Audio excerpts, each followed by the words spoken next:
Hi, everyone. Welcome to Office Hours. If you're watching on YouTube, you can find out more about what we do at officehours.global. Our first hour is general discussion about virtual production and media of all kinds. Second hour is usually something we want to spend a little bit more time on. Today, we have our own Nick Jushchyshyn from Drexel University. He will be here talking about Lidar.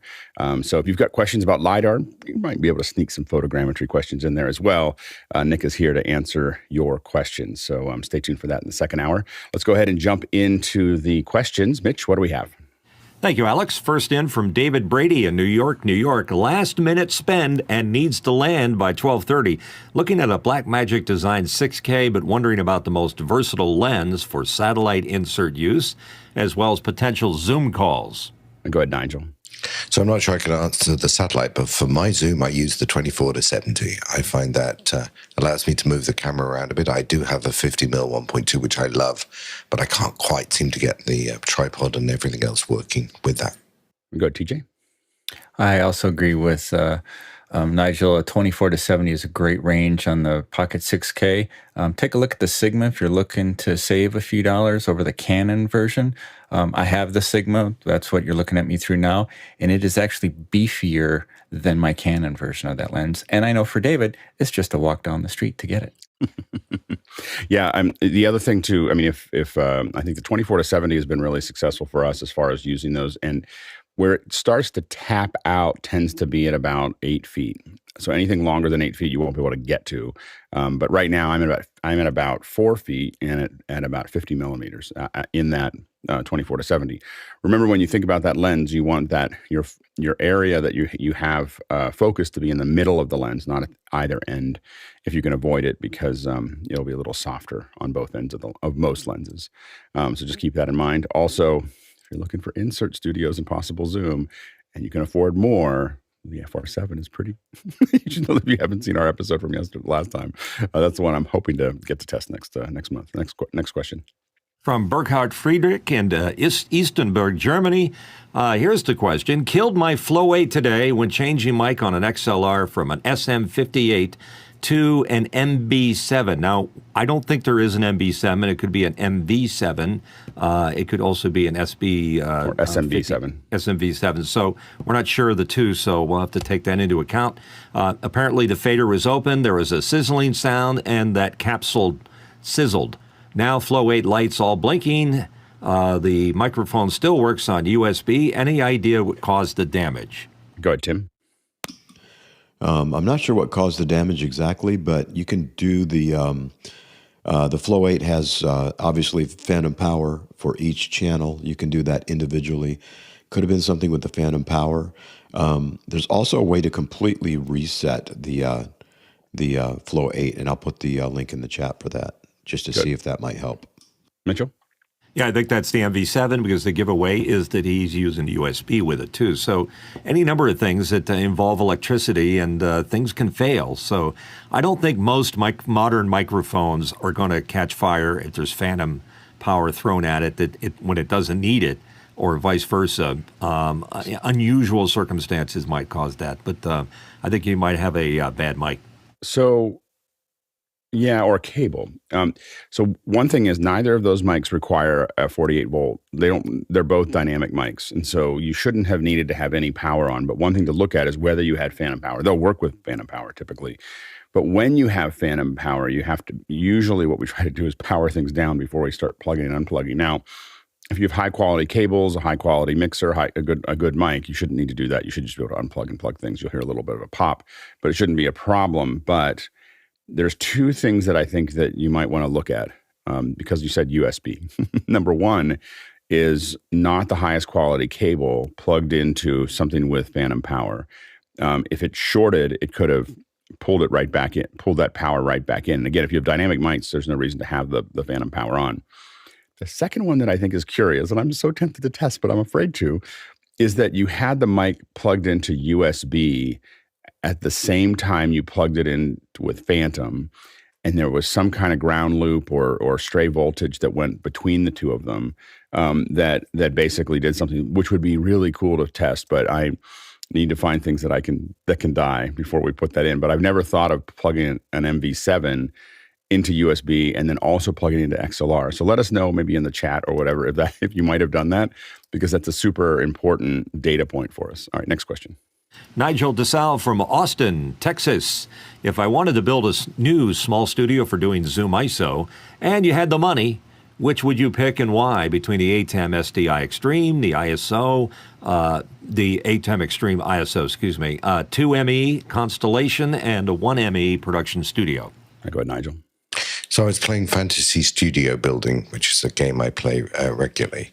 And so I was thinking of going to the SDI version of the ATEM, and my eyes flickered down the page and I saw the Constellation.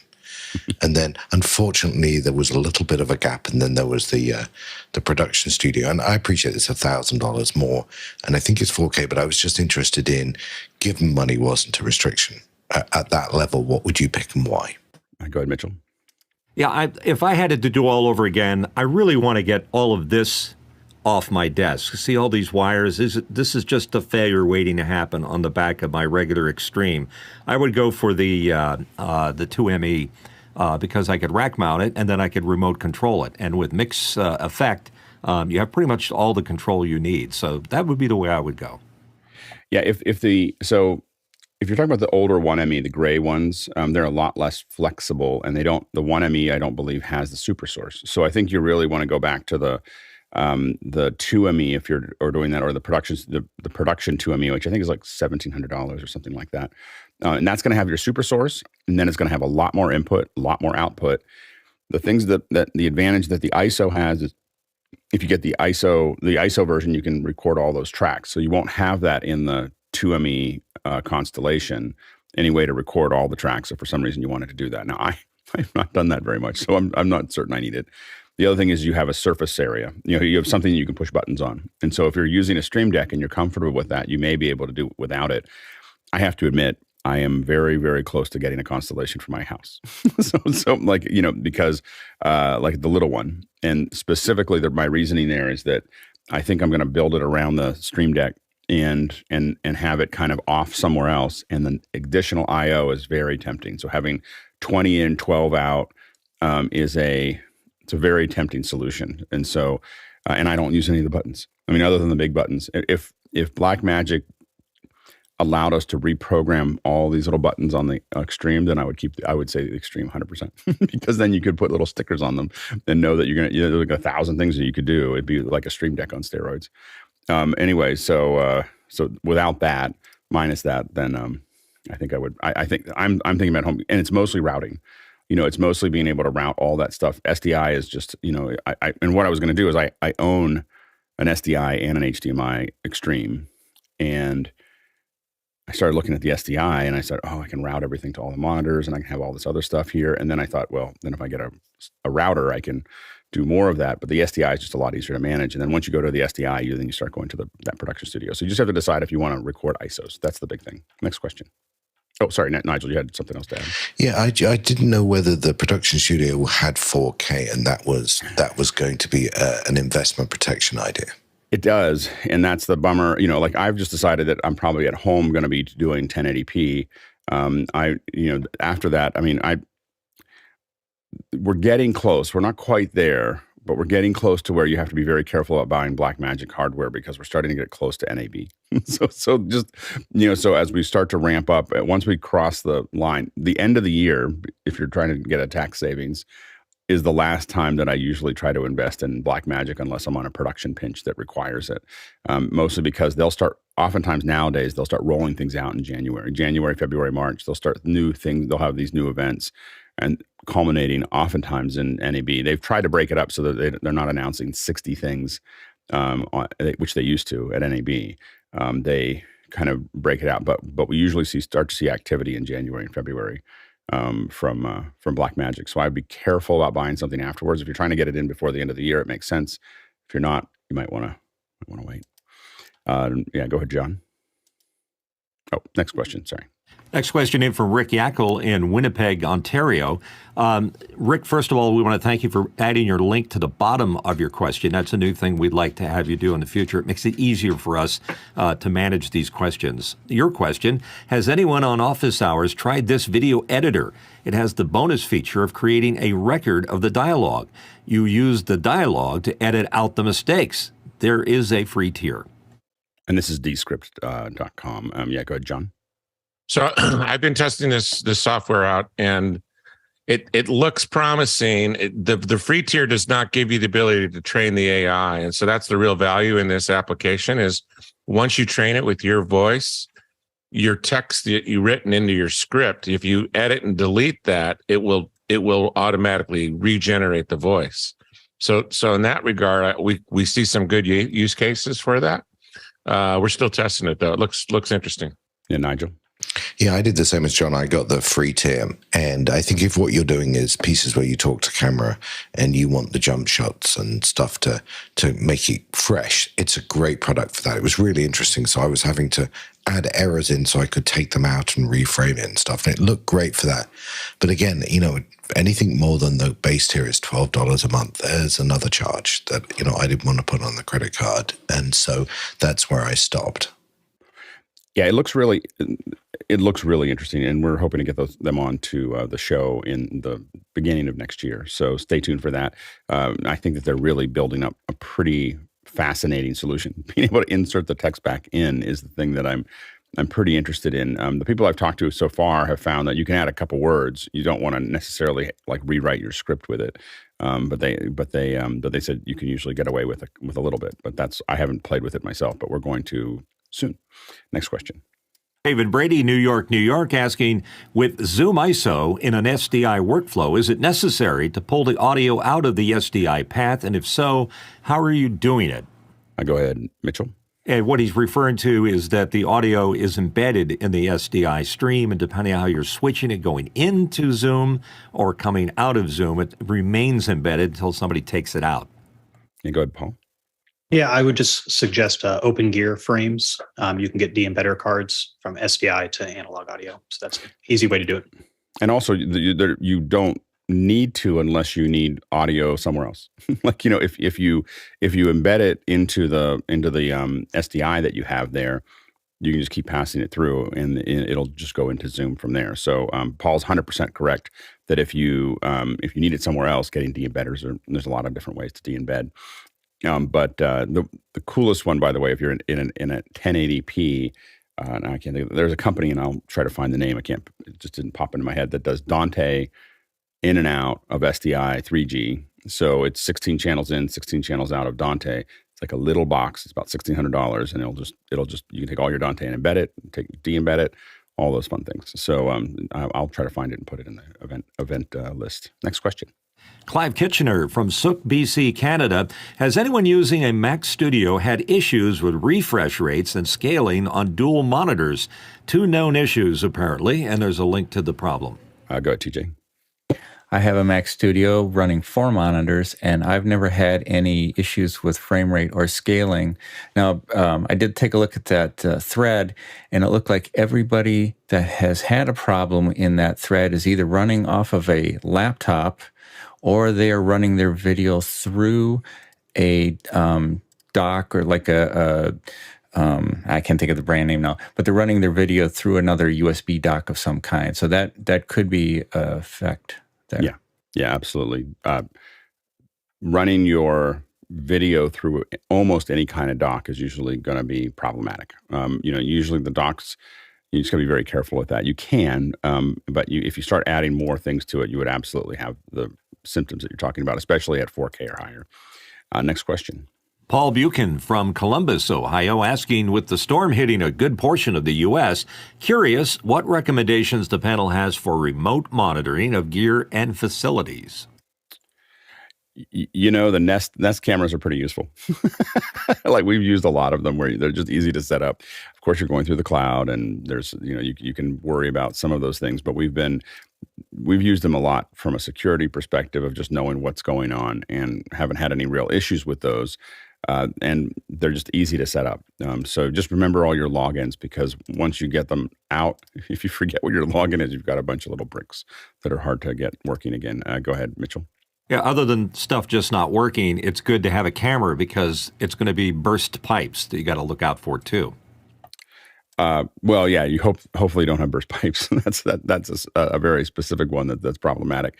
I know that in cold areas, especially when it got cold and we were worried about it, I'm in California now, so I don't have to worry about it as much, but burst pipes is definitely something we thought a lot about when I was in Pennsylvania, and we cover things with plastic. So I feel like, and a lot of times, if we don't have control of those things, we cover them with plastic, because if it's for two reasons: if you got fire, or it gets really, or pipes burst, you don't want everything spraying directly onto your equipment. So covering that up, and we used to have stuff that we'd push across, our shelves and stuff like that, that we would, if we were worried about it for whatever reason, just to make sure it's not spraying onto it.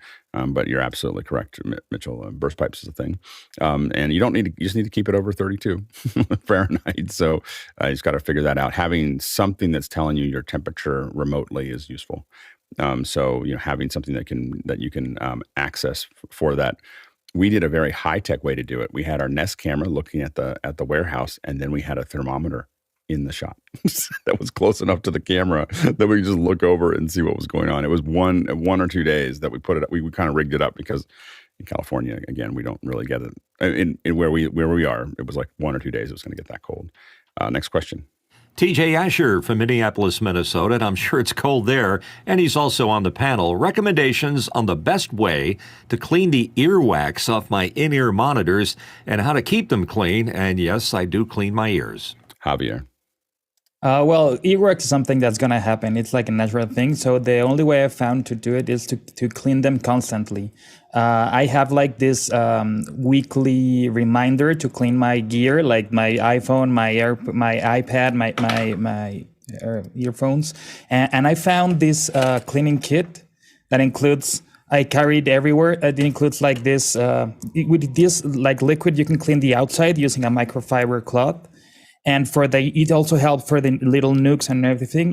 If you have to go deeper without damaging it, it also includes like this kind of Q-tips, but smoother, and also this like little brushes. So every week, if I do it, it takes like a minute, because if I have like 2 weeks without doing it, it keeps getting dirtier. So like clean it constantly and use these kind of cloths, and very, very careful not to damage them.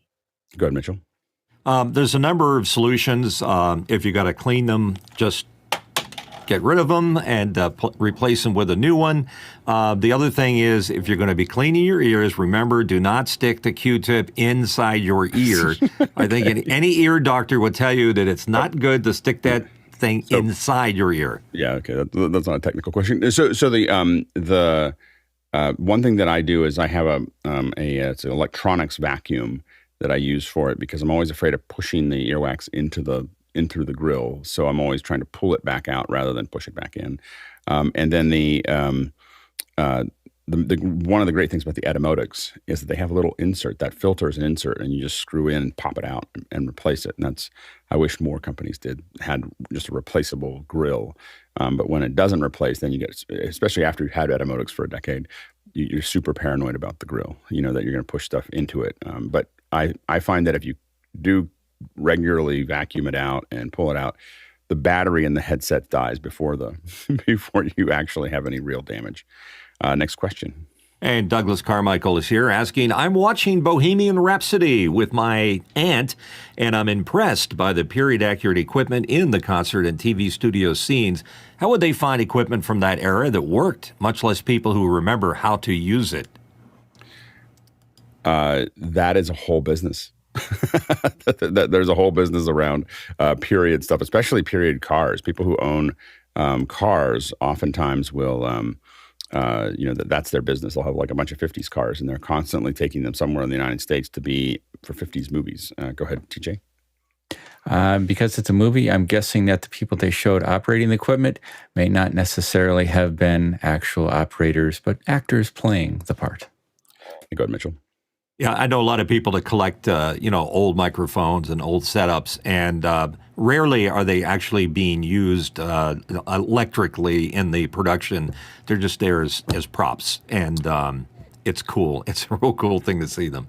And a lot of times, though, it is something that they get taught, like from someone who's done it in the past, of like, this is what you would be doing. This is how this would work. And it depends on the director, but some directors get pretty specific. Like the actors are given extremely detailed instructions on how something works, and they practice it over and over and over again in a way that is, because what happens is that even if it's not accurate, having the confidence and hitting things the way it should creates a little level of realism that just doesn't feel right. Actors very quickly don't feel like they're doing anything if you don't really tell them how to do it and how you would hit it, and have someone who's done it look at it and go, "Oh, no one would ever do that." And it really takes people out of the movie when it doesn't feel as real as it could. So it depends on the director, but some directors pay a lot of attention to it, and most of those directors are really big directors. The small indie directors pay a lot less attention to it oftentimes. Next question. Colin Mulcahy in Dublin, Ireland, asking, recorded authentic client testimonials with actor for client. What would be the correct wording to place on the video as an asterisk disclaimer? Just want to put something in the bottom left corner to inform the viewer. Go ahead, TJ. Actual client testimonial portrayed by actor. There you go. That's actually just right. Next question. Mike Edwards, Brooklyn, New York, asking, morning, guys. My computers are connected to a Furman strip. Outside of leaving the computers and strip permanently on, is there any way to remotely turn on the strip and also my computers so that I can access them? Thanks. Go ahead, Javier. Maybe you could use a smart plug that you can either access remotely, like through HomeKit or any other like home automation, or with a schedule. I have ones that have schedule for different hours that turn on and turn off. And if the computer has also a schedule when to turn on and when to turn off, you can like cascade those two. Like the strip turns on at 10 before 9, and at 9 your computer turns on. And that would be a way to automate the turning off and on and off. And go ahead, Paul. Yeah, we've used Wattbox. It's a professional brand that seems to work well. Go ahead, Tim. Yeah, kind of what Paul said. But I would be concerned about just having a switch that turns everything on all at once. You may want to turn them on in sequence, depending on what you're doing. You're going to still have to individually turn, set things up anyhow, turn on, like bring up your browser and all that kind of stuff. So I know that didn't answer your question exactly, but there are devices out there that you can, whenever we do our sound system at our church, we just toggle a switch and it powers up all the amplifiers and devices in sequence so that nothing takes a big hard hit on the electronics. Yeah, and the Furman ones are a good place to start. Also, there's a whole variety. If you start searching for PDU, power distribution, you can find ones with network connections. They'll tell you can go in and look at what every single port is doing, turn any individual power on and off individually. They start to get more expensive, but there's a lot of solutions in that area once you start to do that search. Next question. Douglas Carmichael's here with a question. When you access ChatGPT, you see a checking your connection message from Cloudflare. What Cloudflare service would this be, and how is it implemented? I think that it's actually managing it's just managing the permissions. Like I think that's what Cloudflare is doing, is managing getting in there. There's obviously this is a giant cloud solution, so it's managing who's getting in, who's getting out is my guess. Next question. James Fosline from Minneapolis, Minnesota, asking, Universal Pictures is being sued because an actor appearing in the trailer is not in the movie. Is a trailer a unique piece of art, or can it only contain pieces of the movie? Go ahead, Jesse. Trailer is a unique piece of art, and I think I'm trying to think of common examples where a trailer would include movies that aren't in the movie, and like legacy sequels, or not legacy, any sequel that recaps earlier films. And also I think we hear a lot of the moon landing in trailers. Yeah, I mean, the problem really is that a lot of times the trailers come out that aren't, the trailer is long before the movie came out, especially if a trailer comes out a year before or whatever, they're not done with it yet.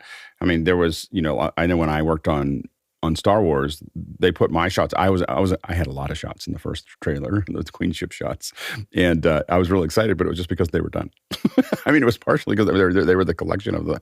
There was probably when the first trailer came out, there was probably 800, 900 shots out of 2,000 that were even completed, and so they're not, the shots aren't completed. They're not edited in. I have to admit that an actor suing for being in the trailer and not in the film, they better, I don't know who it is. I haven't read this article, but that is crazy as an actor to do that. Like, because you've now just told all these producers that you are crazy.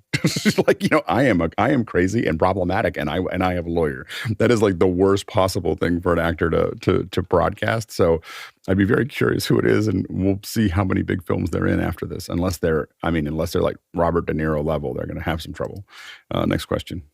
Next question in from Douglas Carmichael again. In an article about the Macy's Thanksgiving Day Parade, it mentioned that NBC used 11 cameras on the ground along with one camera on a helicopter. If you could solve the battery life RF problems, could you replace the helicopter with a drone? Go ahead, Nigel.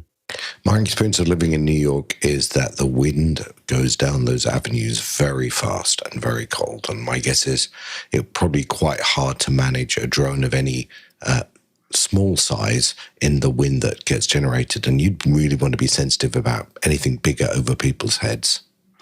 Yeah, and there's so many regulations about it and so much concern about drones right now. Go ahead, Nick. Yeah, so you have to be certified to be able to fly a drone commercially, number one, and it's called a Part 107 certification. So I have that. And then there's a lot of regulations, and New York itself is essentially an area that flying drones is not really authorized. There's a number of what are called Class B airports in the area, so major airports, and so that airspace is generally quite restricted due to that. There are also rules for flying over people, and so you would require a rather extensive exception. You'd have to apply for that, and the FAA would review that and probably deny it, honestly.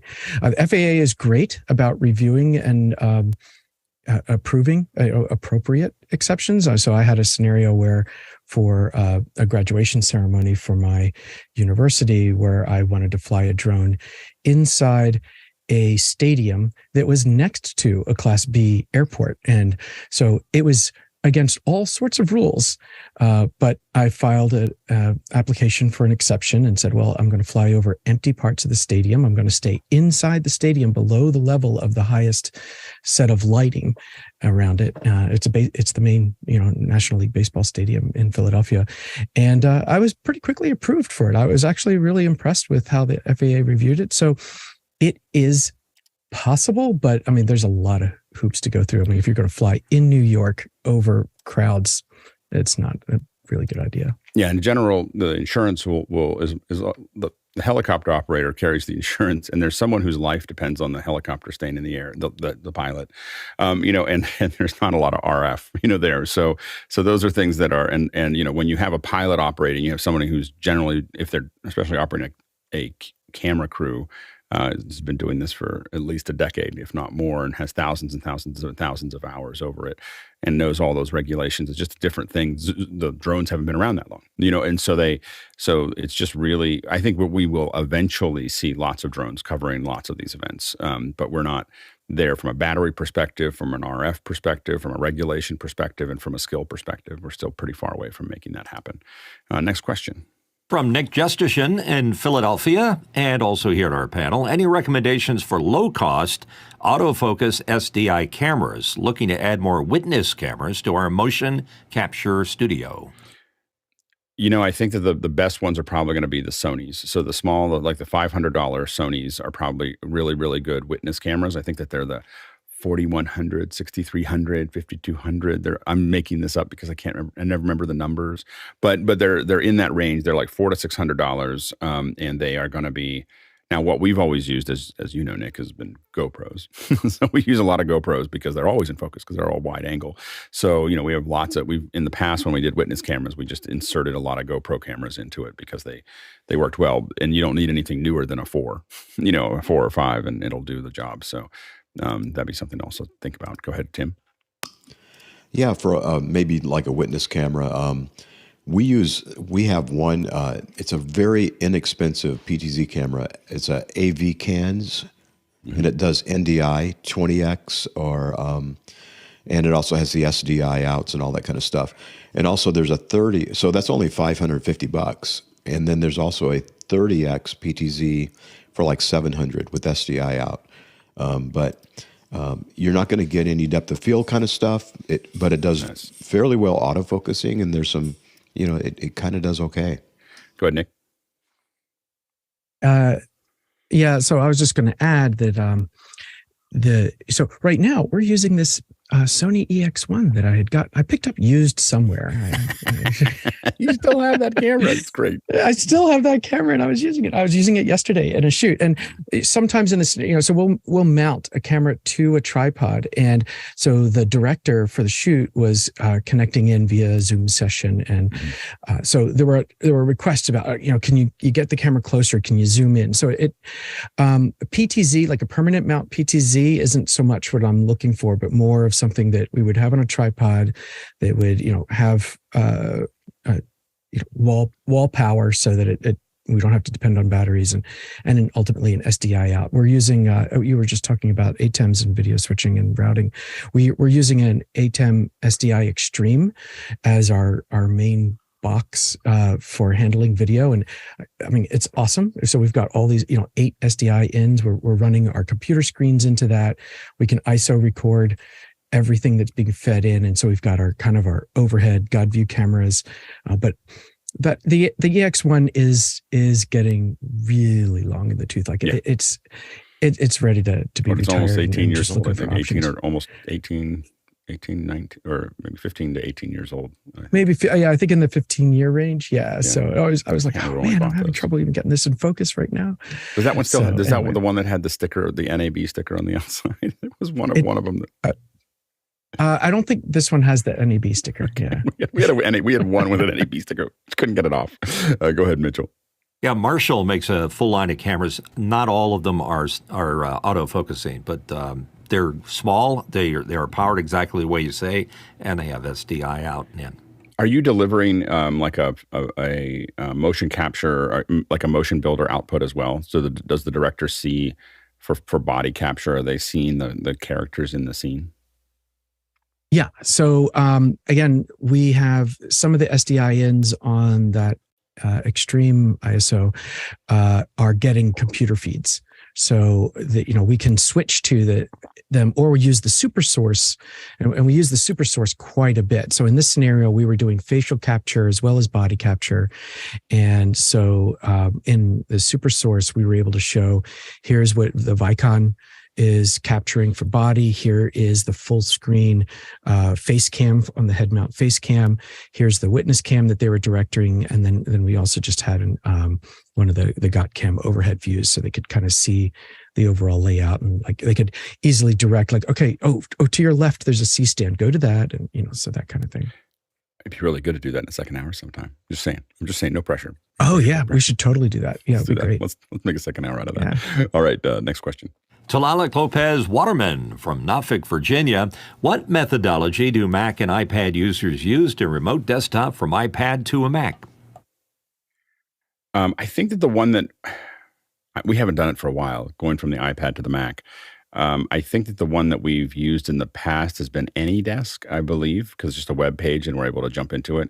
So that's the one that I think that we've used. I think that LogMeIn will also work, but LogMeIn is painfully expensive to do that with.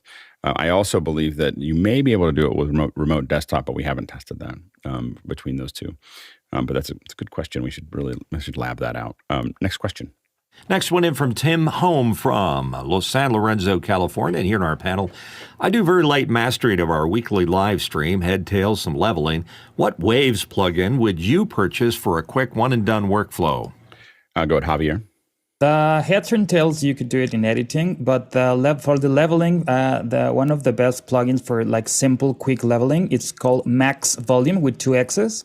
Waves. If we are talking only Waves plugins, it has you define like the lower level and the high level. It's like an expander, but with at least more control, and it's like a limiter, but with at least more or less more control.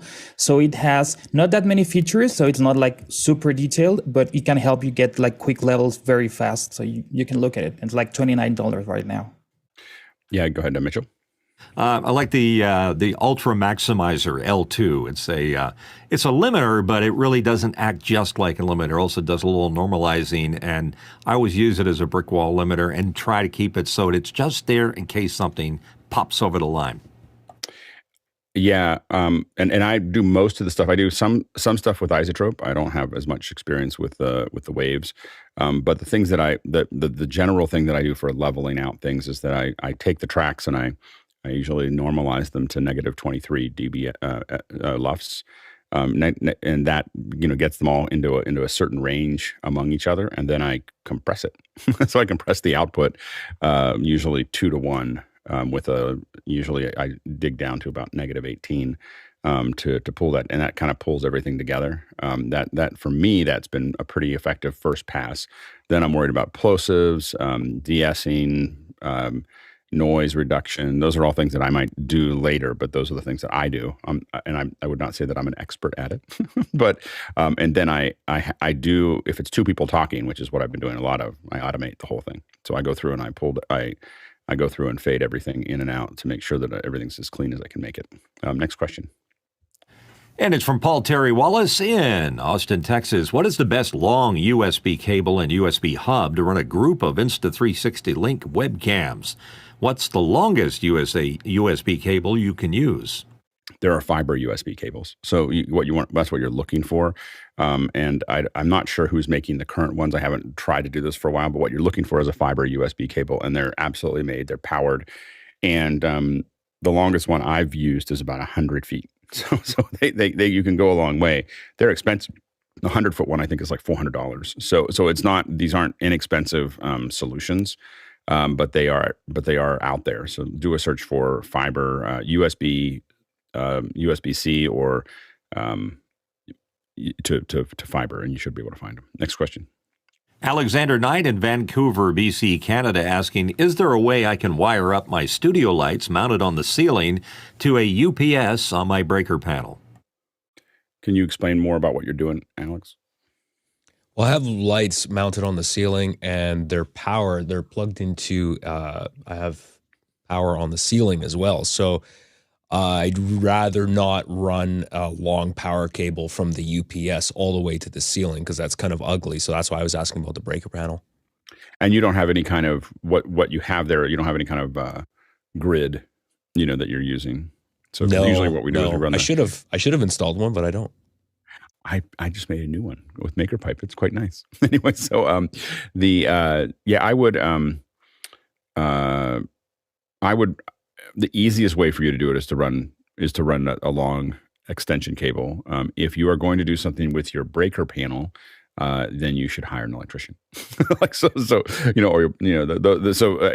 wouldn't get into the breaker panel or rewiring things without doing that. So the other thing that you potentially could do is put something right in line up there in the ceiling, like you can get the little ones that are on your home kit or on whatever you want to automate it with, that you can just use your phone and turn it on and off. So that might be another way for you to do that. But if you're trying to do UPS, then that gets more complicated. But if you want to put a UPS in there, if you're putting anything in line to the breaker, definitely bring a professional in for that. Go ahead, Nick.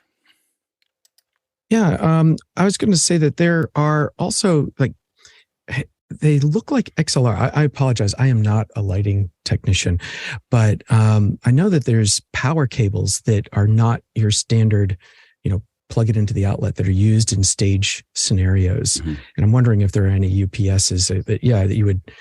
It's the UPS part that is hardest, as far as getting that there, because you got to put it on the power end, and that's where if you're going into a breaker, that'd be a little more complicated. Go ahead, Alex.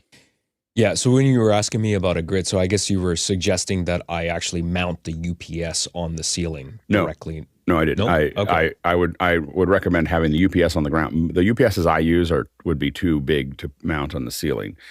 So I start at the 1500 VA UPSs. So I don't buy anything smaller than that because they have they give me a readout on the front. The battery is removable and swappable so that you can travel with them without them being connected, and they last longer. so anyway, so I start with the APS. Their UPS is the 1500 VAs with the front the front data information there, and I can turn them on and off, etc. Then what I would do is run the cables from there out into the lights. And so I would run them up a corner of your whatever and then run them across and then drop them down. But I definitely wouldn't put the UPS up there. I just put it somewhere that's compact. Next question. Kenny Hampton in Greenville, Illinois, asking, I find vocal singing AI plugins both fascinating and concerning for the human vocal artist income, much like orchestral legal action against the use of mellotron strings on recordings in the 1970s. Could AI voices face a similar response? Go ahead, Mitchell. Yeah, I remember those lawsuits. In fact, I had another one, and I'll get to it in just a second, is hand claps. There was a time where hand clap, there actually were people that clapped their hands for a living. And when they were forced with the opportunity to be let go for samples, there was some lawsuits. So the only question here is, how is the AI replacing people's jobs? And I think we're sort of accustomed to these things now. So my guess is it's not going to be a problem unless they start sounding like a famous singer. Go ahead, Nick. So every time I hear about this is going to replace people, and how do we, can we stop it? Is it a good thing and a bad thing? And it's like, it doesn't matter. It's Pandora's box and it's open. There was a time when stock photography was done on film, and you could get hundreds or thousands of dollars per stock photo, and now everything's online. And how do we stop this? Like, no, you don't. The stock photography, film photographers, that's just not really a business anymore. So I would imagine that copyright, if you own a copyright and you can identify that a machine learning system has been trained using your copywritten or trademarked material, you should, in theory, be able to sue to have that material removed from the library, and also likely sue for damages and compensation for anything that was generated using that. The complex part of that is, how do you prove that your copywritten or trademarked material is in a private database that's never shared with anybody? So, I absolutely see the concern, but there's not much of a industry of people making buggy whips these days either, and so I feel like these tools are a Pandora's box that's open, and the most productive thing is for folks to learn how to leverage it and move forward and find new things. So there's my overall initial response. Yeah, go ahead, Mitchell. Yeah, the legal issues of samples, that's something that's been, fought over and over again, is taking samples from previous songs and incorporate them into your new songs. So there's all kinds of stuff swirling around in the intellectual property world that might come face to face with us, but I think we're a lot more used to it. I think it'll be difficult. The legal challenges are going to be difficult because it's not sampling the information, whether it's imagery or audio or video. It's not sampling it exactly. It is looking at it and then it's putting it back. It doesn't need to keep it. So it's as if you looked at it. We were talking about this in another forum, and and we should probably talk about AI about once a month right now because it's moving so fast. Like, there's so much going on. So we'll probably have a second hour where we kind of just say, where are we now? Because something new drops. The new, now there's, and I'm going to forget what the name of it is, but there's we now have AI 3D modeling coming. That's starting now. Sorry, NERF. Well, there's NERF, but there's NERF. NERF is the capture of that, but there's actually, you can now type in the stuff is starting to come out, just like with Chat GPT and so on and so forth. And it's early in the morning, and my brain, because I haven't used it a bunch, is still thinking about it. But yeah, Point E is the new one from. This is the new one from OpenAI, and so you literally, when it's available, it's I think it's up at GitHub. I don't think they've actually given it a public front end yet. But you can type in, I want a table, like this, just like you do with Midjourney, and it'll make you a 3D model of a table. Right now, that model is pretty rough. but it's going to get better. Like it's going to, like we're now at the 160 by 120 pixel image of what it's going to be able to do. So we are going to get to a point where the computer is going to do a lot of things that were that we paid for in the past. I think that it's absolutely correct. I think that the copyrights are going to be almost impossible to take to court, and the reason is that it's not really copying those things. It is building a model that responds. People keep on thinking that it's copying some image, part of this image, and then part of that image, or it's doing that. It's just not doing that.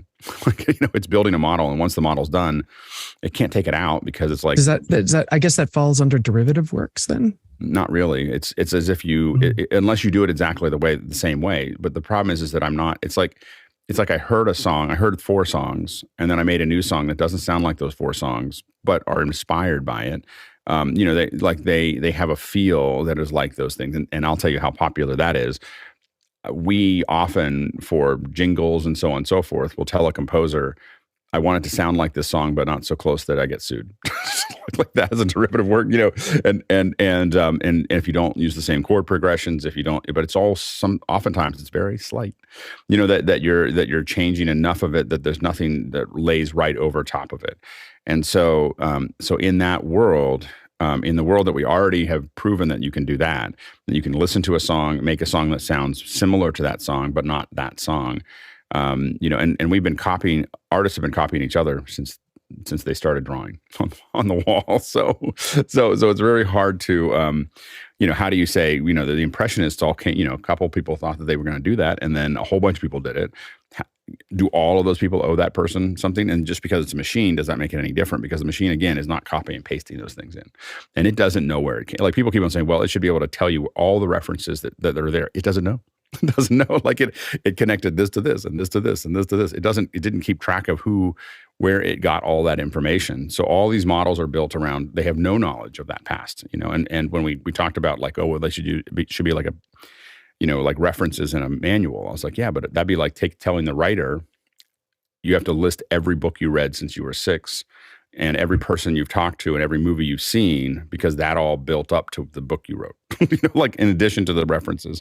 And so that's the hard part with all of this stuff. I think that most likely you're going to see a lot more AI, and it's going to do where you don't want to be is something that's generalized. So what I wouldn't want to do to what was talked about here is I wouldn't want to be in stock photography because people are now going to get something a lot closer to what they want than they got with stock photography. But if you're a photographer for products, if you're modeling things that are precision modeling, so on and so forth, you're not going to get affected by this anytime soon because it's going to take a lot longer for it to be able to do that. You will maybe eventually, but I don't know. I've jumped from one industry to another for every year and a half to 2 years. I'm doing something different than I was before. So you get you build up a muscle that is called, let's look at the new thing and figure out how we're going to make money with it. And then when it stops making money, move on to the next thing. Yeah. The other thing is to replace artists, the client would actually have to be able to clearly articulate what it is they wanted to the AI. And that's also still been a challenge. A huge challenge. All right, next question. James Fosline from Minneapolis, Minnesota, excuse me, testing out the software synth Phase Plant that Alex mentioned in an earlier office hours. Is the base program, which is $99, half off, enough? Well, I need some of the extra add-ons. Don't know yet. I haven't, I opened up the demo and gone, wow, this is really great, but haven't really dug into it as deep because I just, it literally is an app that's a little beyond me. And so we want to bring them in for a second hour. We probably want to do some labs. Watching someone who knows how to use it is just magic. But I have to admit that I can just make noises out of it that I don't know exactly why I'm doing it. I just haven't spent enough time on it yet. But it's one of the most impressive sound apps I've ever seen. Next question. Dan Shaw, Columbus, Ohio. Dan asked, we recently digitized 5,000 family photos and are getting through the sorting phase now. Any thoughts on how to future-proof the organizing of them so that what the family can enjoy and find out what they want? Apple Photos, Lightroom, plain old folder structure. Go, TJ. I would organize your photos, the digital files on your drives in folders with 4-digit year, month, and then day, just to have a solid way to look them up. If your catalog ever fails you, Apple Photos or Lightroom is a good place. You can keyword. Photo Mechanic is another. There's several other cataloging software bits out there. Just keep in mind is over the years, those catalogs may not work. My main catalog program doesn't work on my current Mac, so I have to keep an old Mac around just to run my catalog software. And go, Tim. Yeah, that's all good advice. I think I would just pick, the year, the person, the location, and the event. And I would use Apple Photos and then share that photos to everybody and then have them kind of group source it. So as they have time, kind of dip in there and put some keywords in there. And, eventually you'll begin to fill it out. But, pick 3 or 4 things that you definitely want to have on there. And then eventually you'll get that filled out and people will be able to locate them later. It's really interesting because I'm thinking about this a lot. I've been talking. My 2 of my sisters are photographers. My brother's a Steadicam operator, and then there's me, and all of us collect a lot of photos and of the families. And we've been talking about this a little bit when I was in Pittsburgh. And I think that one of the things we're trying to figure out how to do it. Number one is scanners in a couple of different places. You're ahead of us there, of being able to scan anything from paper back into digital. Here's the interesting thing is, so you want to save it in 2 physical places and in the cloud. So 2 places that don't exist in the same, so not 2 drives in the same house, but have one person with one drive, one person somewhere else. If you can sync those, there's a couple different syncing programs that will let you keep on syncing them. And then sync that to the cloud. And that can be something like Backblaze. It can be something, it doesn't have to be something that's online. It just has to be somewhere that it's going to be safe there.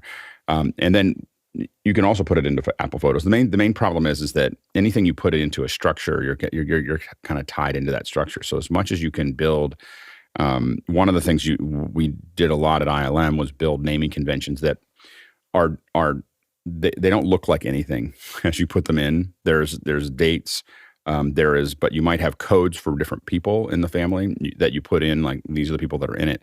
If the more you can put into the name, the less chance of losing that. Whatever you put into that name, you're going to keep, right? That's all that data is going to be there for you. And then you can add metadata to it. You can add other things in the database. But if you lose it, you can say search for everything with TJ or everything with this, and that naming convention can support you with a simple grep. So that is it's a really powerful thing to do, to use up the naming conventions. And a lot of times we think of 3 or 4 characters per section, and make it the same number so that when you search, you can just see the gaps. And always use underscores, not spaces. Never use spaces in your naming conventions. But if you do that, you're going to have an easier time getting back to it. The other thing is that I am starting to take my own photos, and I'll do this with a family as well, and I'm printing them. So I'm printing them on archive paper and then putting them into a folder that's going to be out of light. We are probably going to be the most photographed and least remembered generation because, all this data just disappears, and so it's one of those things that you have to, kind of keep in mind. Go ahead, Mitchell. If you're doing a folder structure, is the 5.3 method still the required way to go? Or, I have a lot of songs that I'm storing, and they've got the whole title in them. The artist dash the title. There's no spaces. And I'm wondering if search ability in computers now have changed. Well, we still do a lot of that. Like the more data you can add into that name. I don't use dashes, I use underscores, but we used to use periods when we were doing Unix, but Windows hates that. so we learned to use underscores. Go ahead, TJ. Windows has a 255 character maximum file path limit. Yep. And oftentimes we use most of it. Go ahead, Jesse. And with 5,000 photos, you do have the opportunity to name a batch of 10 and then name a batch of 20 and kind of build up into something that you find useful for the whole 5,000 group. Yeah, you can do renamers and that can do all kinds of very complex things to name them out. So also keep that in mind. It's a great suggestion, Jesse. Next question. Paul Terry Wallace, Austin, Texas, asking, which is worse for electronic equipment, a very hard freeze or intense heat? Go ahead, TJ. Heat is the enemy of all electronics everywhere. Everything is done to mitigate heat. your electronics will work fine in the very cold. Today it's 23 degrees below Celsius here in Minneapolis, and my camera will work just fine outside. The lens might take a little while to be ready. Yes, and let me just, since it is that time of year, briefly, when you take something from extreme cold to heat, put it in plastic outside in the cold. Cold air is dry air, and then let it warm up naturally, and you won't get condensation internally on the electronics. Yep. Yeah, exactly. Mitchell. Yeah, when you get those molecules running around real fast in the material, it changes the structure rather rapidly when you go to extreme cold from heat, and that's what causes things to fracture and break. Next question. Next question from Josh Kaufman, Pittsburgh, PA. What characterizes good photos or video to place on an LED wall or large television for a background for a talking head speaker? What designs work best? Also, natural-looking environments, and what should be avoided? Go ahead, Paul. Yes, that's an extremely loaded question, but I'll try to be quick with it. For photo backgrounds, definitely take a person with you and have them step out of the frame just to make sure it looks realistic, and take way more than you think you need. Different angles, slightly different heights, things like that. For digital backgrounds that you're designing, just keep in mind, you don't want it to be too similar. If you're going to be doing pips and there's an additional background, you want there to be a little bit of deviation between the two. And then also just nothing too distracting, because you still want the person to be the focus. Yeah, go ahead, Jesse. I'd go with stuff that is muted colors, softer backgrounds, and not a lot of fast movement if you're doing video. So slower movement is good. And another thing you can do if you have the latitude to do this is kind of build your backgrounds and your overlays with the same aesthetic sense, and that will help a lot. Go, Nick. In particular, for photography, I would recommend shooting HDR so that you have room to really select the exposure range that you want to use. You can compress that if necessary. So if you're shooting outdoor and you've got a lot of contrast between sunlight and shadow, if you shoot HDR, you can capture all the detail in both the sunlight and the shadowed areas and compress that so that you can get a pleasing image on the LED, because the LED wall is certainly going to have less dynamic range than the real world. And so using an HDR photography series and then manipulating that so that you're ultimately delivering a low dynamic range image to the LED wall is going to be useful. Yeah, if you're using an LED wall, good luck. So if you're putting that behind somebody, is specifically like it's usually not a great experience. You're going to have a very fine pitch, usually less than 1.7 millimeters is about anything larger than that. You really have to worry about your bokeh and blur it out. So don't worry about too much detail in the background, because especially with an LED wall, you're going to have to blur that wall, or you're going to have all kinds of issues, whether it's moire. I mean, even you look at something like Thursday Night Football, that screen that they're standing in front of is horrible. It's great production, but whatever they're doing, that pitch is about twice what it should be for that being that close to the talent. And so it just has this kind of jagged look to it. The Sunday morning shows are also really bad at that. And they're getting better. It looks like they upgraded some of their walls, but they're also pretty bad. You want it to be nice and smooth.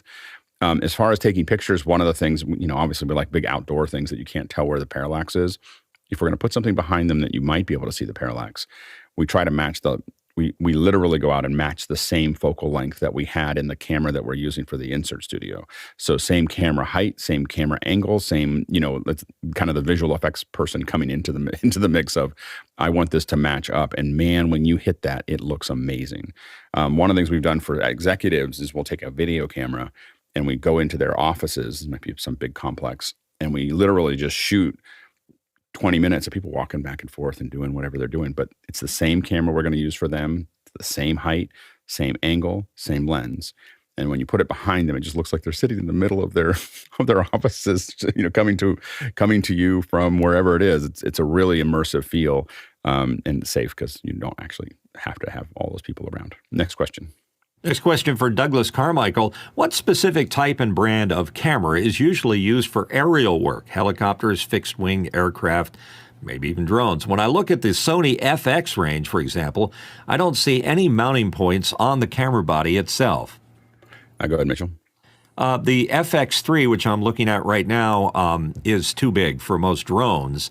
It wouldn't be too big for a helicopter, but if you're taking a helicopter, just about everybody uses a Westcam. If it's a drone and you're shooting high-quality video, a lot of times it's going to be an Arri Mini or LF. Yeah, and you can put into some of those Westcams, you can put pretty much any camera in there. So these are big balls that sit in the front of the, it's a huge ball that sits in front of a helicopter, and it can move around, and there's someone in the back of the helicopter, operating it, and so on and so forth, and it works really well. Funny thing, just the one note that I always think is funny every time I think about them now is we were shooting World War II fighter planes.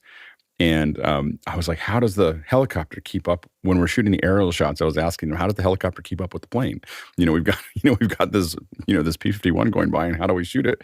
He says, oh, we don't. The plane goes in a circle. And I was like, oh, like when you shoot the stuff in the sky, that the helicopter goes like this, and the plane just goes around the helicopter, and it's far enough away you don't see it. And it just, anyway, I just thought that was fun. Next question. Guy Cochran from Seattle, USA. How do you find a device's IP address on your network? Go ahead, John. I use IP Scanner Pro. Angry IP Scanner is another good one. Both really good programs. There we go. All right, we are jumping into our second hour, and we're really excited to talk about this. This is going to be something, so a mixture of LiDAR and photogrammetry is something that we are going to talk about at least once a month.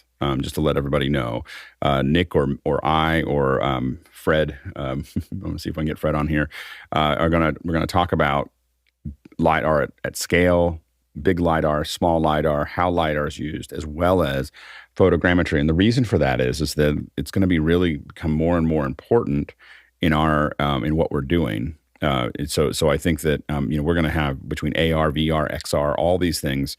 There's massive opportunities for us right now to take advantage of as a group.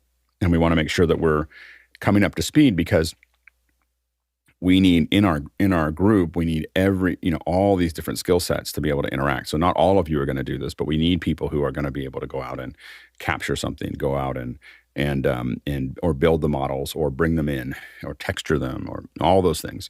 And so we're really going to be working hard at that. So I'm really excited to have Nick here. And Nick's one of the people that I call like when I'm trying to figure something out. And so it's really exciting to have you here. Nick, do you want to give us a little overview of what you want to talk about? Sure. Sorry, I couldn't find my unmute.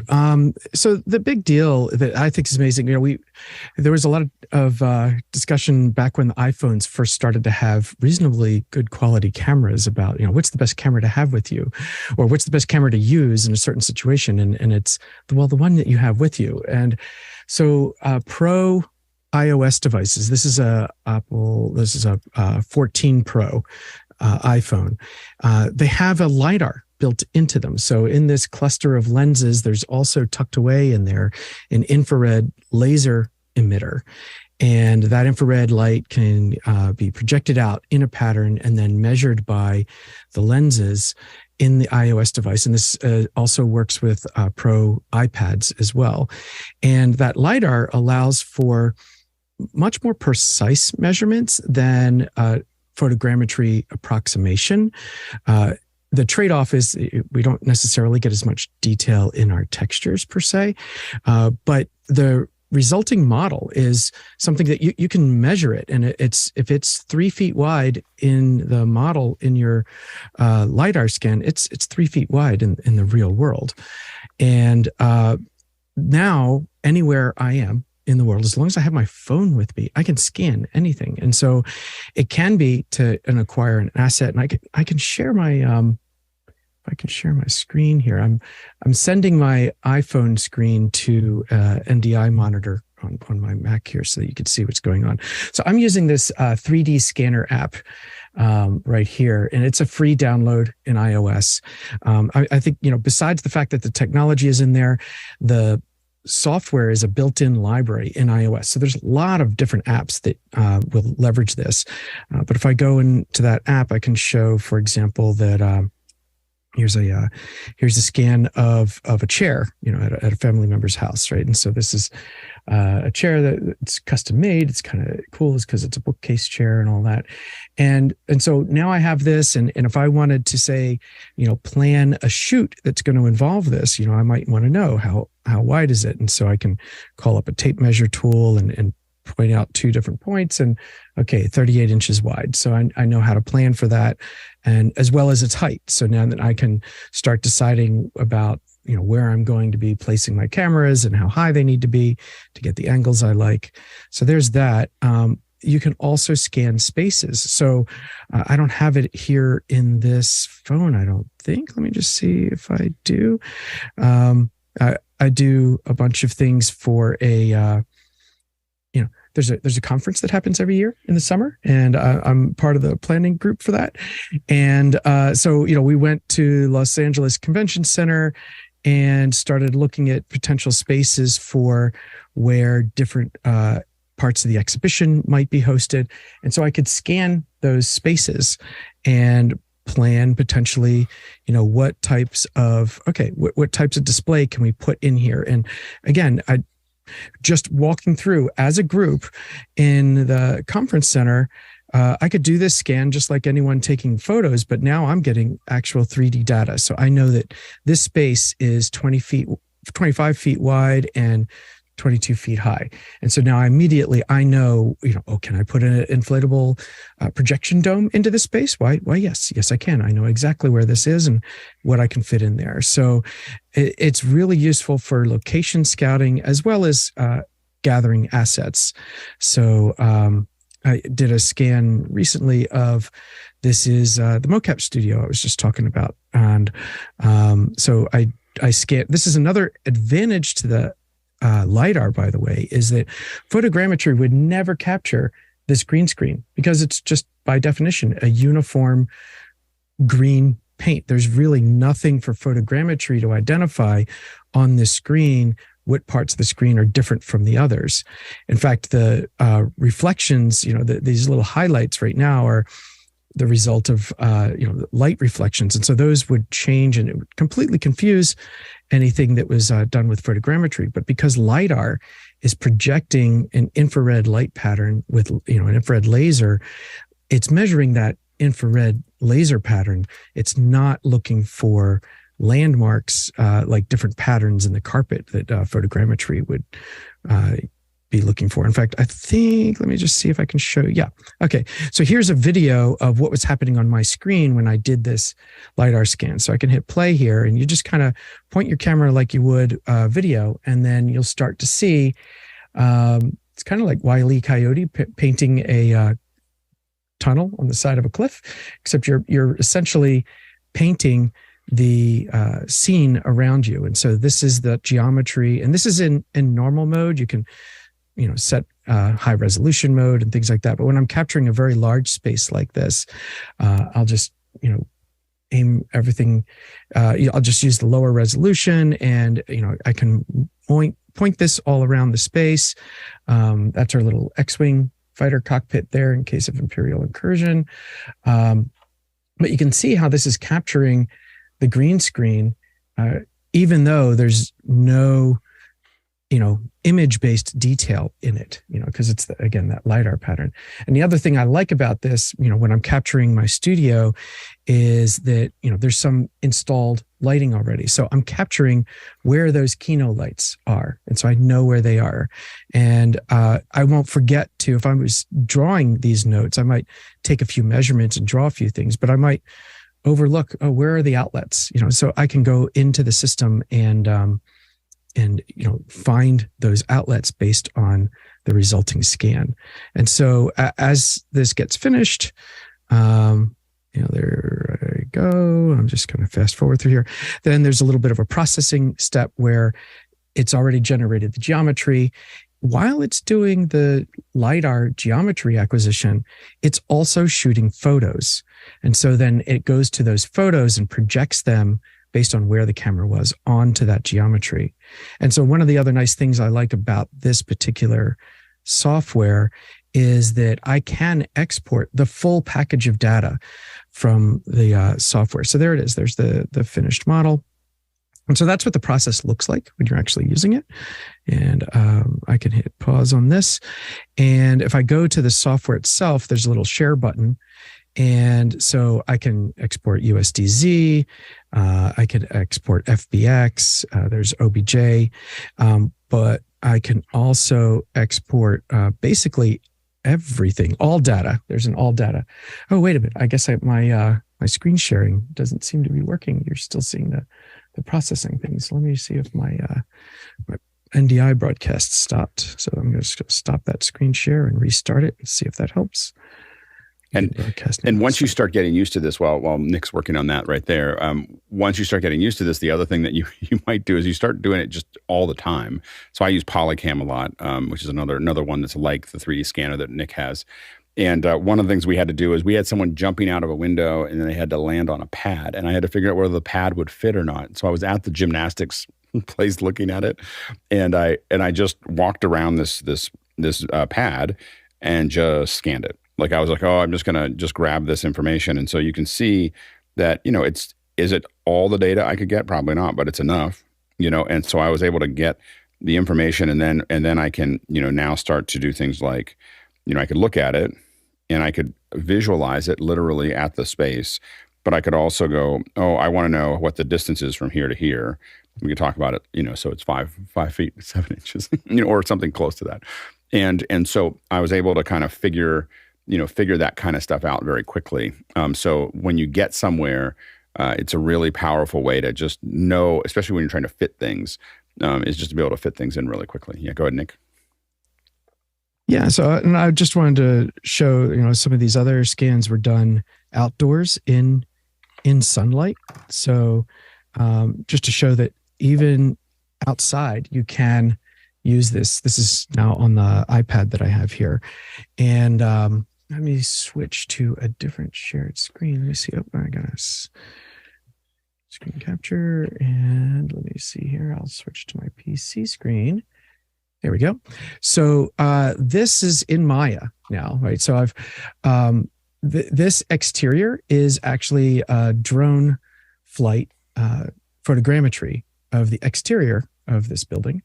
But then I also have in this scene, hopefully we don't have a crash here, individual LiDAR scans of the indoor spaces, right? So if I select this building, I think I can make it transparent. There we go. And so there are, each one of these rooms is a LiDAR scan done with the iPad.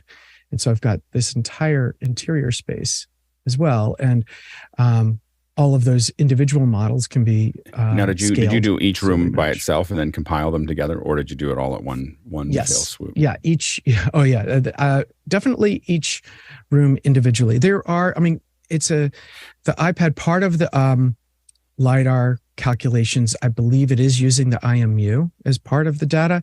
And so there can be drift, so the longer that you're scanning in terms of period of time and walking around with your device, the further you go, the more potential for error. So this isn't like a Leica professional LiDAR that is just absolutely precise down to less than a milli. Oh, so jealous. You have to tell me the next time you're in Pennsylvania with that thing. I like, please.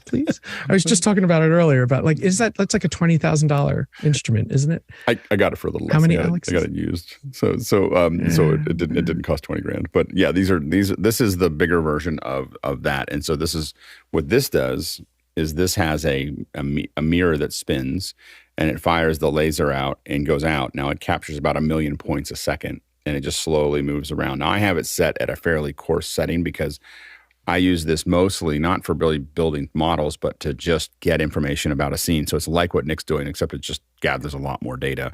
And I'll walk around and do 5 or 6 scans, but I want them to be 4 or 5 minutes each so that it doesn't take me, even that's going to take an hour to do a big room. But once you grab all of that information, you're plus or minus a very small amount. This will go out. The thing you have to remember about LiDAR in general, and this is with the phone as well as with the any kind of LiDAR that you send out, is that you have to remember that the point that you're working with is here, and it's gathering. Let's say, a whole bunch of points are really close together, really near the LiDAR, but you have to remember that it's projecting outward like this. So if you take each one of these points and project outward, those points are a lot further apart as they go further away. So it's grabbing a grid. That grid becomes more and more coarse. The distance between those dots gets a lot further as it goes away. The iPhone is typically about 25, 30 feet is the absolute max, and then it just doesn't go any further than this. The LiDAR I have will go a couple hundred feet, but the accuracy and the density at a couple hundred feet is much lower than it is nearby. So it's really, really designed for less than 50 feet, in my opinion, 50 to 100 feet. Then there are bigger LiDARs like the ZNF and Pharos that are going to capture a lot more data, and other bigger Leica makes larger ones of these as well. So anyway, so that's and Leica also makes drones, right? So you can have a drone scan a building, and it'll do it in an automated fashion. I think DJI has it as well, and those are slightly different because those are flash LiDAR, so those are taking pictures one at a time. This is what the cars use. Vellum, I think it's Velium makes most of the ones that people use for those. But the drones are able to correct for themselves, there.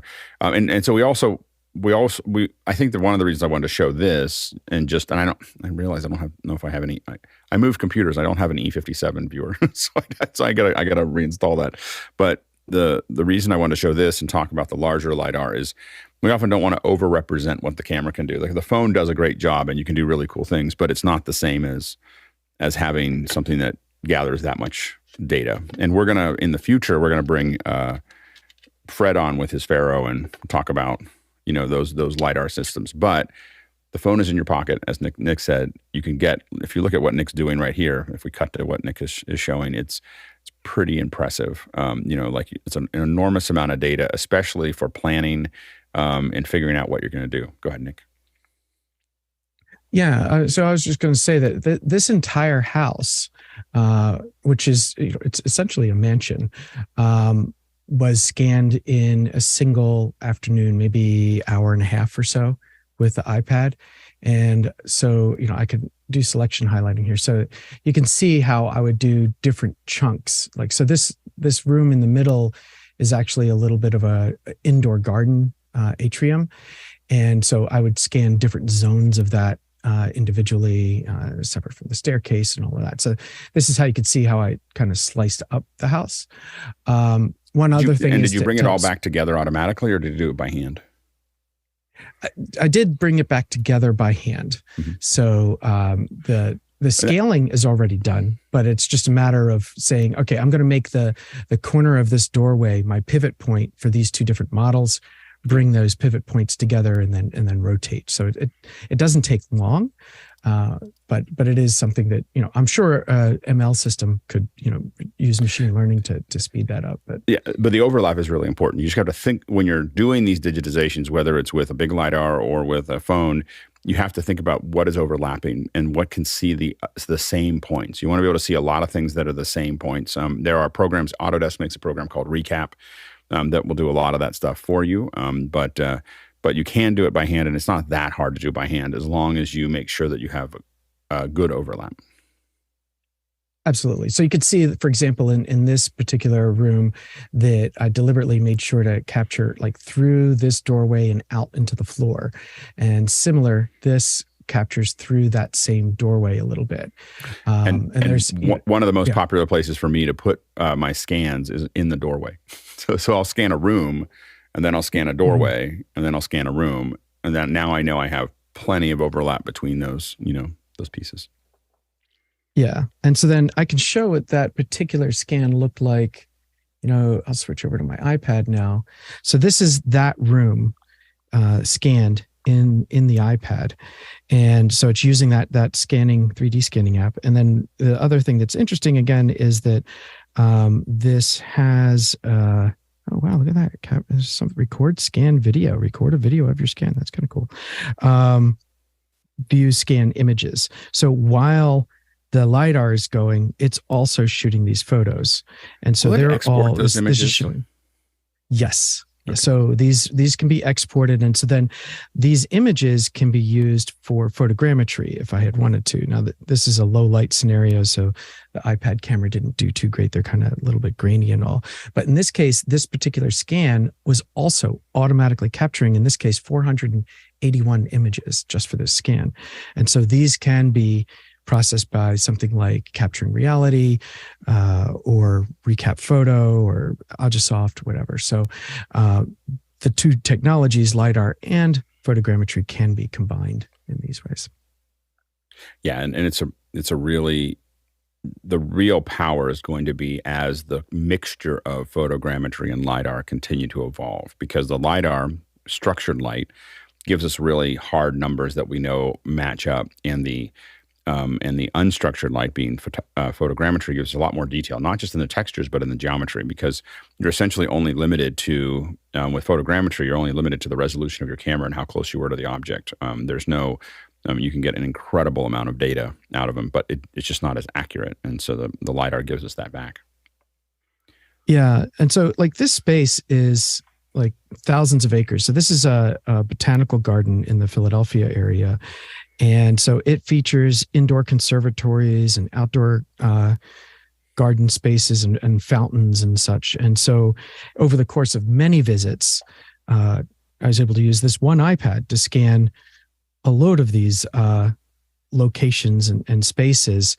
And I don't have it open right now on my machine, but literally built a full Unreal Engine scene that is all of these interior and exterior spaces, and you can actually walk around in the conservatories and exit the conservatories and see the fountain garden and all of that. And so we use the scans as a basis for what we call clean 3D models that are then used in virtual reality. Like the density of these models is a little too high to use in a virtual reality experience, but the data can be used. We essentially trace it. It's like putting a piece of tracing paper over a photograph to make a drawing. We will use this as a 3D guide and make sure that we get everything placed accurately. And we're at the very beginning of this, but these 3D guides, you're going to be able to scan something with your phone and then use AI to say, this is a wall, this is a window, this is whatever, and it'll use the information there eventually to rebuild that in a relatively clean and high, powerful way. So a lot of this is going to get, it's exciting times. Possibly the Chinese curse sort of way, but exciting times as it's things are going to be moving pretty fast. We got a bunch of questions stacking up. Nick, do you have anything last things, or do you want to jump into them? No, that's the things I was going to hopefully show to kind of seed the conversation. Yeah, Mitch, did you have something to kick off before we? Yeah, you just started touching on it. How does all these different scans have a situational awareness so you can stitch them together again? How does everything know the scale and position so that when you build that house that you can put the shell of the house over top of all those individual scans? Yeah, go ahead, Nick.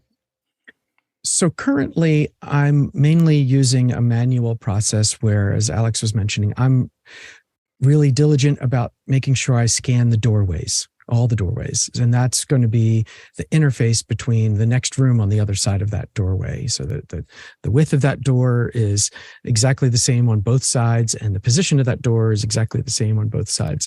So what I can do in Maya, or it could be done in Blender or Cinema 4D or whatever. You could take the two different models and say, I want the pivot point of both of these models to be this corner of this door, and it's the same door in both models. So then those two pivot points can be brought together, and then it's really just a matter of rotating everything so that the floors line up, and then you're done. So, I mean, once you've gotten the hang of it, it takes no more than a couple of minutes to really get that squared away. In terms of the scaling, that's the great thing about LiDAR, is that it's structured light so that the iPad knows, or the iOS device, the iPhone, whatever, it knows the dimensions. I don't know if it's accurate. Depending on the size, it might be accurate within a centimeter or two. Yeah, I mean, it's very, very close. I mean, anything I've spot checked with this thing, if I measure out 3 feet and I use a tape measure and I use the LiDAR, I get 3 feet on both. So it's because that projection pattern of the LiDAR laser is known to to the device, and so it's calibrated. It knows what's going on, and so if two of those hits are a certain distance, both in Z away from the device as well as left to right, it knows exactly what that distance is. And so that actually is one of the steps that with photogrammetry has to sometimes be done a little bit more manually, where you either leave something that you know as a measure reference. So now you've got to lay down, some kind of calibration target in your photogrammetry in order to make sure the scale is accurate. But with LiDAR, the scale is already determined by the LiDAR transmission. Let's go to the first question. First question in from Bob Sturtevant in San Antonio, Texas.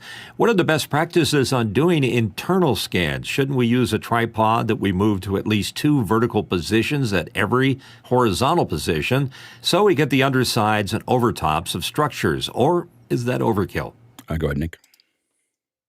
So with the LiDAR scan, it's actually building that scan through the movement of this projector. So you could imagine it as a projector instead of a camera. And wherever that projection cone hits, that's been scanned. And now you can just continue to move that projector and pivot it around, and you can lower it and raise it. And the benefit of all of that, where photogrammetry is only capturing an individual image every time you release your shutter, LiDAR is constantly measuring and updating its data. So rather than using tripods, I just move very, very slowly, so that ideally the images don't end up getting blurred. But if I'm going to capture the underside as well as the top side of something, I'm just moving that iPad or phone very slowly around that space, and it's capturing throughout that activity. And you can see, again, from the in the software, you could see the model being built over top of the video feed. So that would be the best practice there. And of course, we've talked about making sure that if you're going to do multiple scans, make sure that you've got an interface between the two scans where both scans have scanned the same exact thing that you can easily line up later. And there are tripod-based ones as well. Matterport makes a pretty great one for real estate. I've owned the old hardware Matterports, and then Matterport also integrates with the BLK 360 that I have, as well as they have a phone rig that you can use. And so they've kind of gotten past their own hardware and really built a platform that people can use for that. In fact, I think that I saw it go by and I haven't tested it, but the Insta360, I think the R2s will integrate with Matterport as well, and they'll use photogrammetry to put those back together.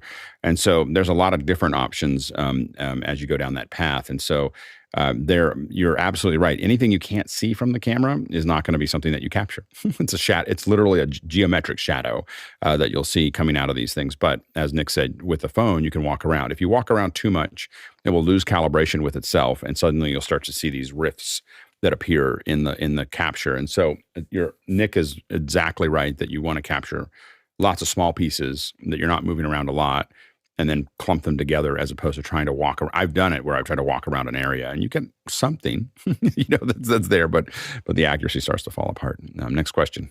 James Fosleen from Minneapolis, Minnesota. How can you best combine the structured light of LiDAR with the unstructured light of photogrammetry? Go ahead, Nick. So it depends on the level of detail that you're capturing and such. You can combine them. The reality capture software, Capturing Realities, the company, and Reality captures the software.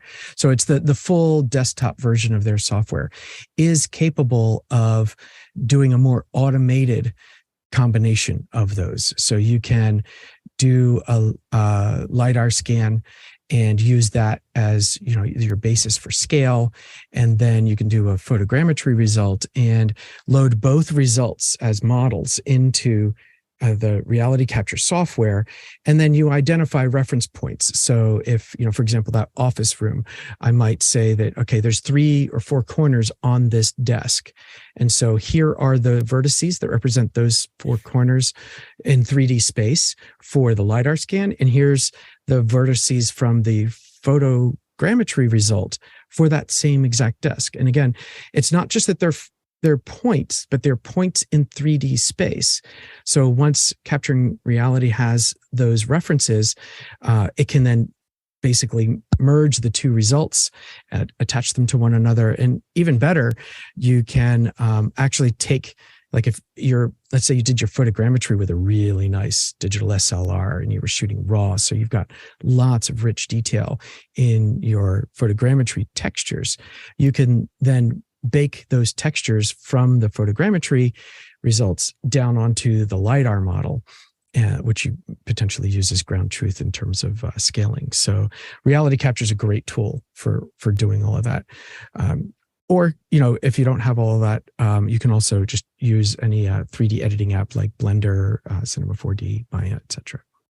Yeah, and the a lot of times you're going to end up rebuilding a lot of those things. So the photogrammetry is rarely what we use in production. I mean, at least that's what for the most part, we use it to gather a lot of data. Where we do use the photogrammetry oftentimes is with organic stuff or stuff that would be very, very hard to model. And if you can get enough data, you can do a lot with it. But I think that the merger of photogrammetry and LiDAR has just begun, and we're going to see over the next 5 years, everything is going to do both because they both add something to the model. Next question. Next question in from Brian Schwartz in Baltimore, Maryland. I would like to create a 3D rendering of a small village of 200 to 300 buildings. I can use a DJI drone and an iPhone. Could photogrammetry, DJI, sorry, it's a common mistake. Could photogrammetry play a role? Nick. Sorry, I probably should have pushed the hand button. Absolutely, especially the exterior of the buildings to get the tops of those buildings. You would absolutely use a drone so that you don't have to go clambering around on scaffolding. One of the things to think about is that you'll be tempted to think about doing something with a drone where you're going back and forth, and you can do that, but you're not going to get a lot of the side angles. So if you're doing landscape, you can oftentimes get away with it. In fact, there's a company that will bring on at some point called Drone Deploy, and they literally, you can just turn your drone on and it'll just go, and it just goes up and it just starts making, just building a grid pattern. It just goes, and it's funny because you just watch it, you see your drone going, and I did a whole golf course that way. So that kind of thing it's built for, and it does it really well, and they use it a lot for that. One thing you want to think about is doing that, and Drone Deploy allows you to do this as well. But you can also have other apps, and I think DJI does it now, which is that you can pick a house or pick a location and let it sweep around it. And so if I was really doing this in detail and I had the time, I would just sweep, just constantly be sweeping around each house, and you'll get a lot of data for each house because you want it to get low, high. You can build kind of a little grid in some of these that you can say, I want to do one that's at certain heights. Obviously, you want to go too low, you run into other buildings. But you can gather a lot of that data and then fill it in with the ground. Now, if I was doing something so that's how the photogrammetry can work there. The big thing is have a lot of batteries. Remember that you have to have enough batteries that the one gets fully charged by the time the next. So usually 4 to 6 batteries you can keep. And you can kind of have this virtuous circle. And the other thing that we do is I build a platform for it. So I have like a 3x3 foot platform that has kind of soft edges that can land easily. Just so I just know where it's at rather than having some random thing. I just give it a place to go, to land. If you really want to be high productive, get 2 drones. So, you're constantly running and then start to build up a plan for how to do those. The other thing that I would do in a village is I would rent LiDAR. Like I rent either a BLK 360, but probably more like a Faro 350. And go down the streets, and if depending on how big the village is and how busy it is, go right down the middle of the street, and just grab that, or go down each sidewalk, and you grab all the fronts, all of each one. But that'll cost you $1,000. A 350 will cost you with all the software probably $1,000 a day. Without the operator and day of training, you can probably do what you need to do. But the thing is it'll save you so much time. Like having big clean data would be a thing to think about. Next question. Oh, go ahead next before we jump to it. Yeah, I was just going to say, I guess it's, if you're making a 3D rendering too, is to probably leverage photogrammetry more for the areas where you're going to be placing those rendering cameras, right? So the photogrammetry is going to give you better fidelity in terms of the texturing detail. And so, if you're going to have a camera position that's in the street, you'll want to do photogrammetry of a patch of the street. And if it's going to be a 3D rendering, you might only need a portion of that street that then you can duplicate in the 3D software that you're using, or create a material that includes displacement, et cetera, so that you can be efficient about the 3D model that you're creating. So that was the only thing I was going to add. And you have two issues, is that a lot of times later you're going to have to either increase resolution in some places and then decrease the resolution overall, because remember that if you put it into a phone and you want to say, oh, I want to be backwards compatible to, let's say, an iPhone 10, you're looking at wanting to limit what's going into that phone at any given time to about 2 million polygons. And there's a lot of different efficiencies of that. One of the things we're watching a lot is the nanite progressions within Unreal, but there's a lot of other efficiencies that are kind of being built up around that. Let's go to the next question. Colin Mulcahy from Dublin, Ireland asked, using iOS Lidar, has anyone used Matterport Axis to record and create a dollhouse walkthrough? Any tips on best approach to doing this? Go ahead, Nick. I think Matterport would probably be overkill for a dollhouse. I don't know how you could certainly put it next to the dollhouse and it would be able to scan into it a little bit. The Matterport Axis is the one that the iPhone sits on. So it's like a little tiny setup that you could do. It's not the bigger Matterport, but okay. I've never thought of that. But when I read it, I was like, that'd be interesting. Yeah. If you have a big enough dollhouse, curious. Big dollhouse. I've never done, there's those long periscope cameras, that people do those like bullets through the objects kind of shots. And it's basically this long snoot. And so I would picture, pushing one of those into each room so you can get a few different angles, or even just something like a little GoPro kind of camera. I don't know how big this dollhouse is, but if you can get a small camera and you can just have it set to time-lapse photography, so it's automatically shooting a new 3D photo model. I think that I'm assuming that you're talking about a pretty big dollhouse, because you have to be able to fit the thing in. The thing to think about is a lot of times when I'm looking at a room, even a big room or a little room, I'd probably want a point here, and a point at the door. Like that'd be my minimum capture, is like 2 points that are kind of, with the axis, you're doing a circle, right? So you'd have one here, one here, one here. If it's a complicated room, you might have more. If you look at Matterport's website, you'll see that they'll put, any point of interest, they'll start to add those things to it. So, but that would be the first thing that I would do. If you do something, we'd love to see an image of it, because I never thought of a dollhouse as a Matterport project. Next question. I'm just gonna.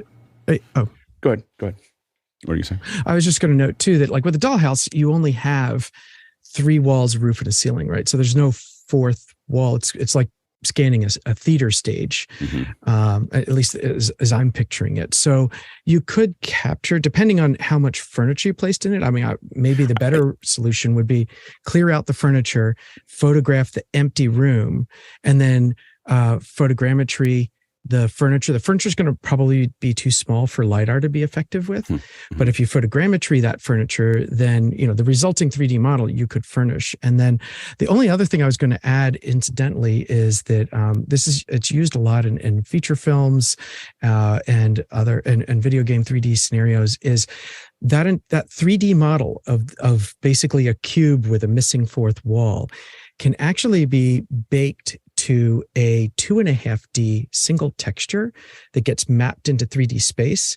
And so you could literally put this 2.5D image onto a single flat plane, and essentially it's camera projection done on a per plane basis. And so as the viewing camera moves around, it actually reveals the side walls, the roof, the floor, etc. But it's all baked into a single material. And so like when Spider-Man is webbing through a city at night and you get that sense of parallax in each room and meeting rooms and apartments and all that in those background buildings.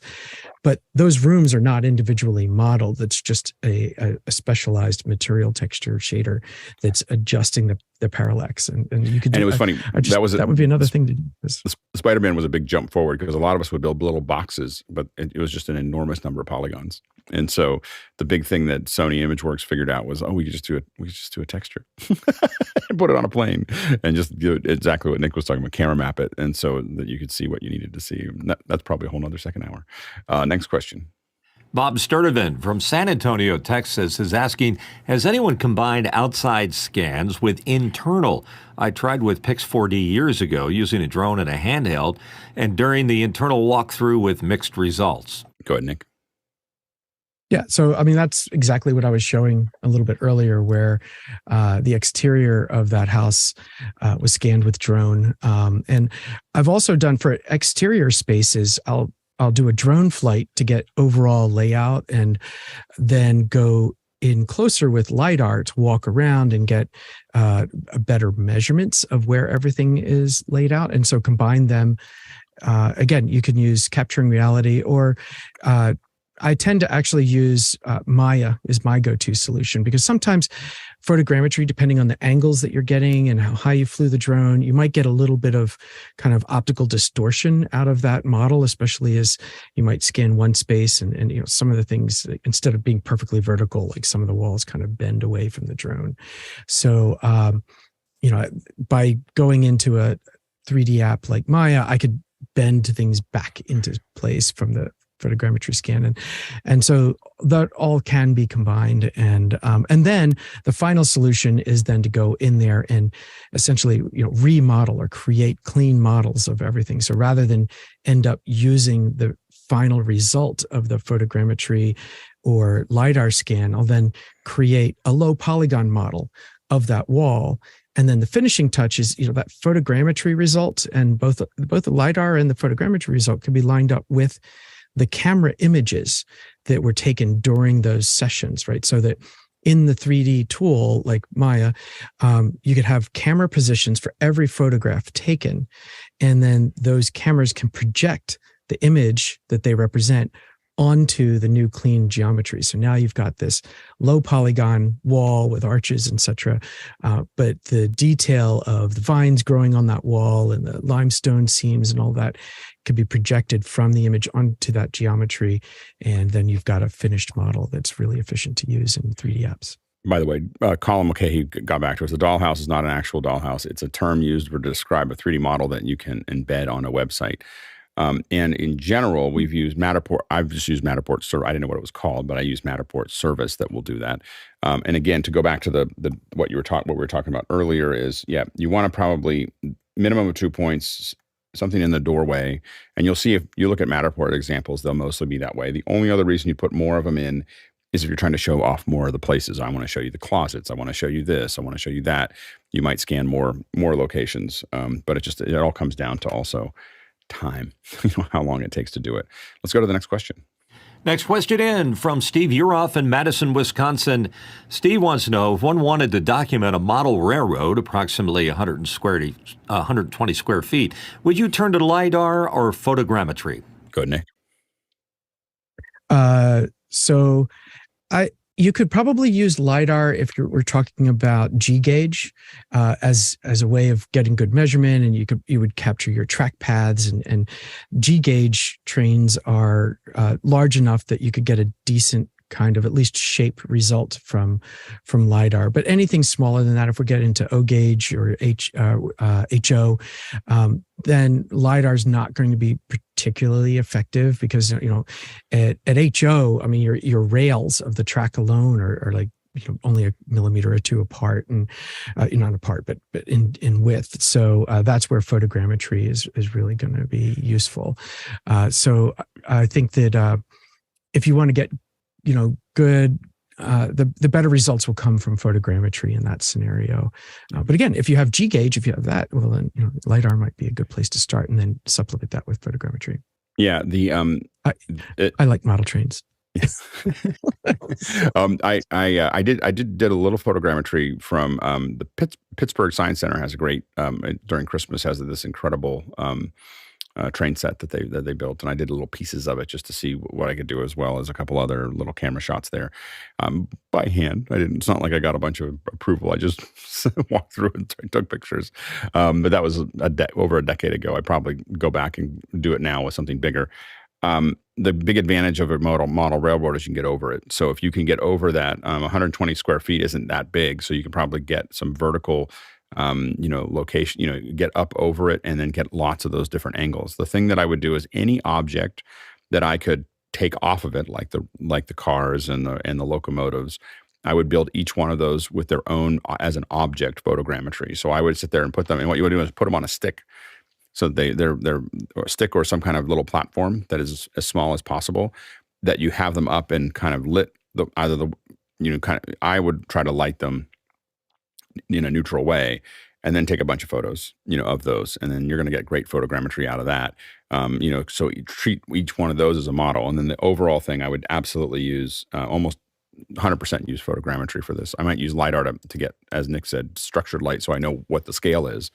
But outside of that, I would almost anything small, I would use photogrammetry for, and I think you'd probably get a lot of detail. It sounds like a really fun project. Go ahead, Nick.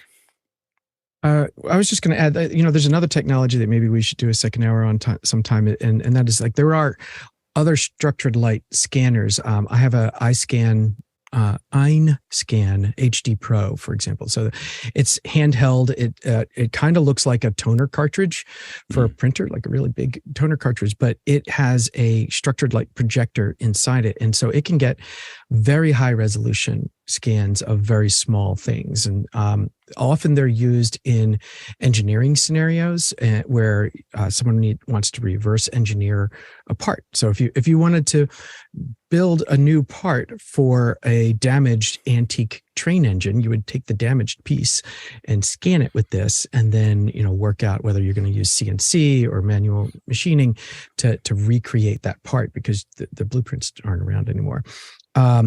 So that, by the way, I think the Einscan HD Pro is in the $6,000 to $7,000 range, if I remember correctly. So it's in between just photogrammetry and LiDAR, and it's really effective for objects. I've seen an engineer scan a tire, and it can pick up the relief text that you could feel on the side of the tire, and we've used it for museum pieces and things like that. And so that might be another area to go in. So if you really want a professional scan of a train set, I think what I would use is something along those lines for that. And probably combine that with photogrammetry, which again, you can do this super high resolution, extremely accurate dimensionally scan with a structured light scanner, and then also shoot photogrammetry to get better fidelity and detail in the texturing, and then combine those and capture in Reality or Maya and get some really fine results. And at the rate that Nick and I are answering these questions, we're not going to get to the end of them by the end of the hour. So your voting is really, really important. So make sure to look at those questions if you're watching right now, and vote those questions up or down based on what you'd like to see us talk about before we get to the end. Let's go to the next question. Tommy Shantz from St. Paul, Minnesota. He's got a question. What are the size and distance limitations with LiDAR? I'm interested in smaller, not necessarily macro sizes scan. Example, Christmas cookie size. Go ahead, Nick. Yeah, so Christmas cookie size is exactly the sweet spot for something like the Einscan HD Pro. That's exactly what I would reach for if I was scanning a Christmas cookie or dollhouse furniture or something like that, because it can capture that level of detail very, very well. There are also Arctech handheld laser scanners, and the laser projection from that looks kind of like the lasers at the checkout counter that crisscross in every different direction, so they make sure they get that UPC code on the side of your products. But that laser scan then can be high fidelity. But my experience is that the handheld structured light is really, really nice. So that's what I would go to for that. I would say that, so based on some experience that I've had recently, I would if I had, depends on what kind of phone you have, but what I will say is that now I'm going to have to do this. So I will work on this between. I'm going to have to do it because it's such a great idea. The 48 megapixel raw image from the iPhone works exceptionally well as photogrammetry. So you have a phone now that'll shoot 48 megapixels, and shooting that cookie, and which I'm now going to have to do, I think that photogrammetry would work really well here as well. You'd get because you're limited. You have such a small amount of detail. With the right camera, you could probably get the grain of the cookie, on it. So it's going to be an enormous amount of data that's there. Now I'm going to have to do that. Nick.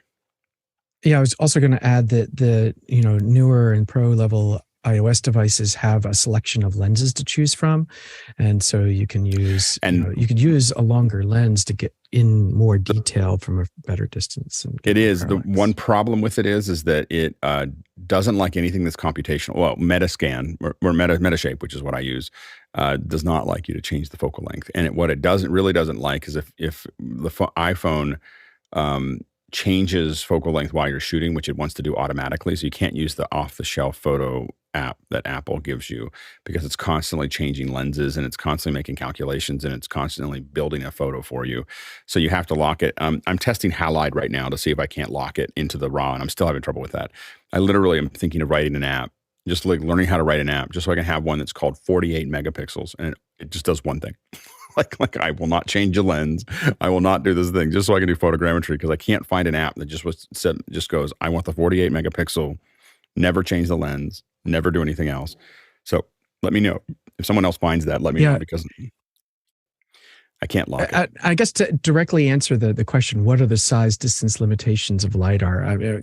I would say, if it occupies 3 foot by 3 foot space, the container of that, LiDAR can be effective with that. Yeah, I think that the setting in the 3D scanner app is like down to 2 millimeter resolution. So just know that that's kind of like the finest level of detail geometrically that it can get. And that's like, it's pushing its luck there. And again, you can get laser scanners that there's a lot of different laser scanners, turntable laser scanners. There's the what is it? Einscan?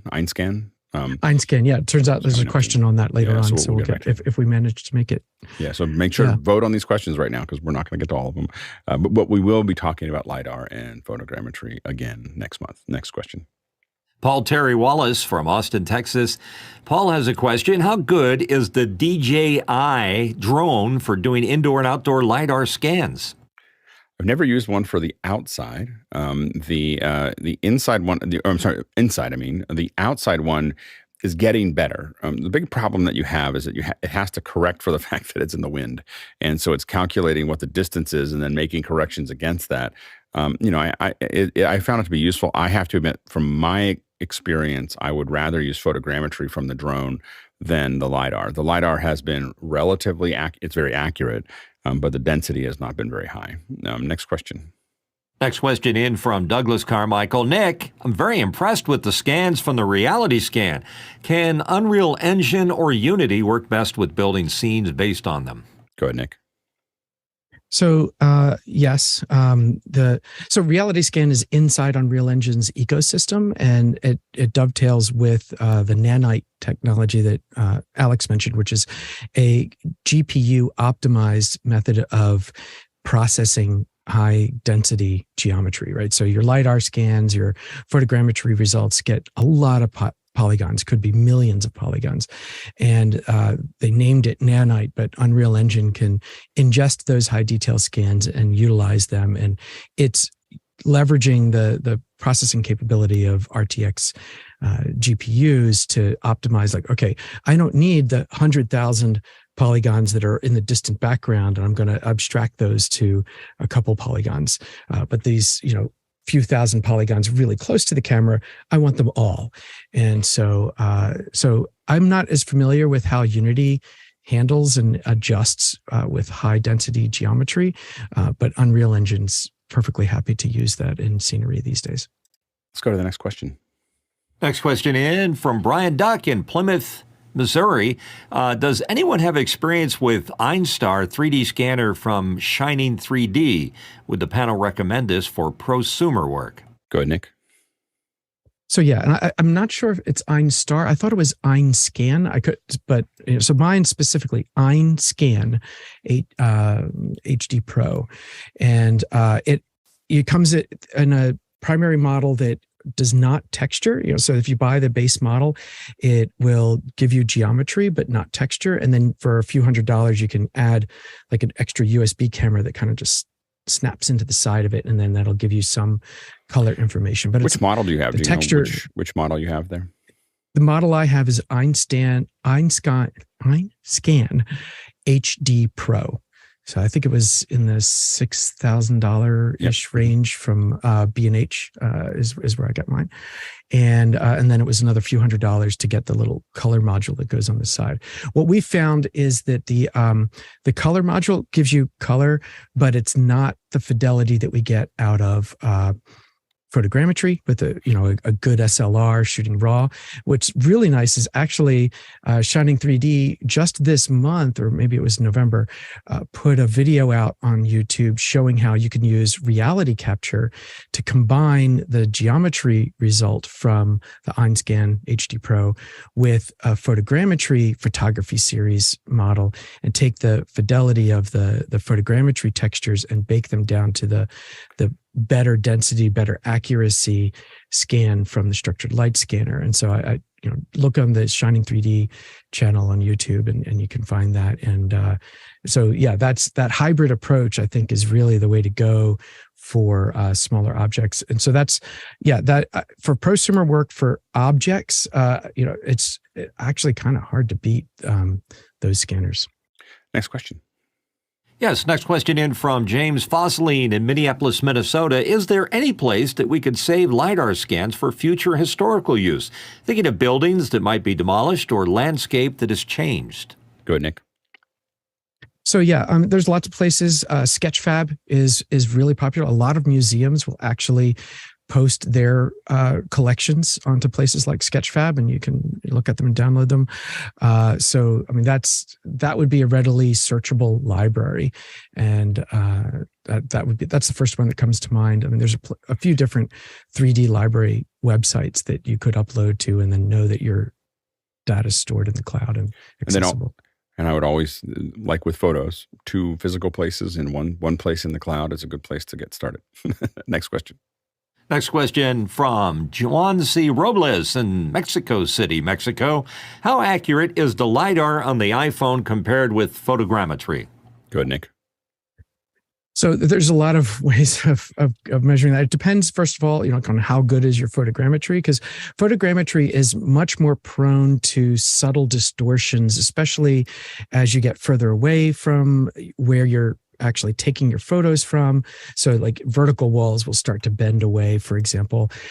So photogrammetry can be more accurate than LiDAR because you can get in closer and get more fine detail with photogrammetry than you can with LiDAR. But with larger objects, LiDAR is going to more quickly give you an accurate result, especially once you're in that 2 to 3 foot range and up. But then LiDAR starts to lose accuracy as you scan a large, specifically iOS Lidar loses accuracy the larger and larger the space that you're scanning. And so if you do photogrammetry properly with calibration objects in view of most, if not all of your photos, photogrammetry can be extremely precise. So with many things, the answer is it depends. And one of the things that, one of the other advantages of photogrammetry is that you can take a lot of photos all at one time of an object. So for instance, for game characters, a lot of times this is done with 150 cameras all in one place, and the basketball player or football player just goes in, does a bunch of different positions, and all the cameras fire. Those are automatically pulled into a shell-based control of Metashape. Metashape just grabs them all, and you'll see a lot of times. I'll show that at some point, but they have little patterns that tell Metashape where the cameras are, so that it's a lot easier for it to calibrate. And then it makes the model. That model then gets dropped into ZBrush. ZBrush cleans it up, and then it goes into Maya to be rigged. Next question. Next question coming into us from JJ McKenna in Santa Venetia, California. Which is the oldest iDevice that supports LiDAR? Go ahead, Nick. I think it's any device that has the Pro moniker. So I don't know. Yeah, the 12 Pro is the first one, that came out that had it, and then 13, 14, of course. A lot of the tools that you can download will actually do a pretty good job of digitizing without the LiDAR, and like they'll just use the parallax between the cameras, but it's going to be much more accurate. But yeah, the iPhone 12 Pro was the first one that had LiDAR built into it, and the iPad of that same year, earlier that year, was the first iPad to have that. And nothing's changed, I think, in the LiDAR sensor since then. They haven't made it hasn't gotten better or more accurate or anything else. Next question. Next question from Paul Terry Wallace in Austin, Texas. Can you do decent LiDAR scans with an iPhone outdoors that you can submit to Google Maps? Go ahead, Nick. I don't see why not. I mean, you can definitely do decent LiDAR scans outdoors with the LiDAR. I've done it in daylight. I haven't done like open daylight, but I haven't had problems with that. And, obviously, I would imagine that Google has some review point or review standards, but you can scan those and you can submit them. So, next question. Douglas Carmichael, would there be any way to transmit the LiDAR data in real time to Unity or Unreal Engine for something similar to Radiohead's House of Cards video made with LiDAR? Go ahead, Nick. So I believe the technology being used for House of Cards was most likely volumetric video. I'm not aware, like certainly with iOS, there's a processing step so that data isn't being transmitted live. So there are mechanisms that allow live geometry to go into things like Unreal Engine. In fact, USD is essentially a live video format. So you can have a single USD stage, is what they're called, and have multiple tools like Maya and Unreal Engine and Pixar tools and NVIDIA tools, and they could all be accessing the same stage and they can all be editing it live. And so iOS Lidar, and I'm not aware of any Leica Lidar that has a live feed of the data. Now you can save that data out as USD and open that up, but I'm pretty sure that a live music video would have been using something that's volumetric video. And so Sony, Intel, Microsoft all have different technologies for achieving that, and they can stream the geometry into tools like Unreal. Yeah, I have to admit, I've not seen volumetric video be real time. It may be available. I've seen it captured. Microsoft has a big studio down in LA, and they capture it, but that takes days. Now, once you have it, you can move the camera all over the place and capture a lot of different angles. The live portion of it, I haven't seen yet. It's an enormous, just a stunning amount of calculation of processing that is required for that. But we might be able to get somebody on for that. We'll see. Next question. Harshid Trivedi from Daytona Beach, where it's warm.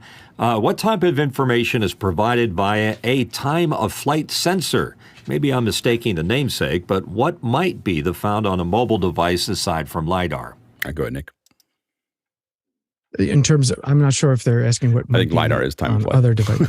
there's I think that's. Yeah, it's the interference of the pattern is, how long does it take to bounce back? And that, the main piece of data that you're getting is, where three-dimensionally in space relative to the device did that laser stop and bounce back? And so you're getting a 3D point, and then those 3D points can then be abstracted as a point cloud, and then that point cloud all those points can be connected and like, hey, there's a mesh, and that's a surface. So that's basically what we're collecting. The camera is also collecting red, green, blue image data, and so then that image data is being placed onto the resulting mesh to give it the colors that you ultimately see. So that's predominantly the data, and then you can extrapolate data from that. You could say, all right, from this vertex to this vertex in 3D space, what's the distance? And that's how that tape measure tool works. And okay, that's 25 feet. That's mainly the data that we're getting. The images are probably, they're using the camera. I haven't actually checked into the EXIF data that's in the JPEG images, but there's a good chance that has GPS data and time of acquisition as well. And so that you could correlate all of that data if you liked. Nick, thanks so much for joining us. Hopefully we'll get you back. Thanks for having me. Yeah. Yeah, it's been fun. I think we're going to be doing a lot more in this area, both with LiDAR and stuff. We're going to try to drag Nick back for some motion capture discussions as well as AR, VR, and XR. So stay tuned for all of that. We're going to be doing a lot more of that over the next year, at least once a week in some version of this subject, and definitely dealing with capturing the world in 3D at least once a month. So stay tuned for all of that. All right. Thank you so much to the panelists for all the answers and great discussion. It's always good to see all of you. Can't do this without you. And thanks to our producers asking all the great questions and moving things forward. It's what makes the show. I try to explain to people, like I said, you just got to talk for a little while until the questions queue up, and then after that we just answer questions, and that's really our show. And so we really depend heavily on both the producers to ask the questions as well as to vote on them. So we really, we've been talking about it a lot recently, just very symbiotic relationship between, I don't think there's any show like this where we have so many, there's so many people, everyone is making the show together, which is a very odd and exciting thing. And thanks to the incredible team, both building the tools, using the tools, prepping all of us when we show up, and also running the show. Of course, there's a small village growing into a small town that kind of puts the show together every day. So we really appreciate all the effort that everyone puts into it. And now we're going to jump into After Hours.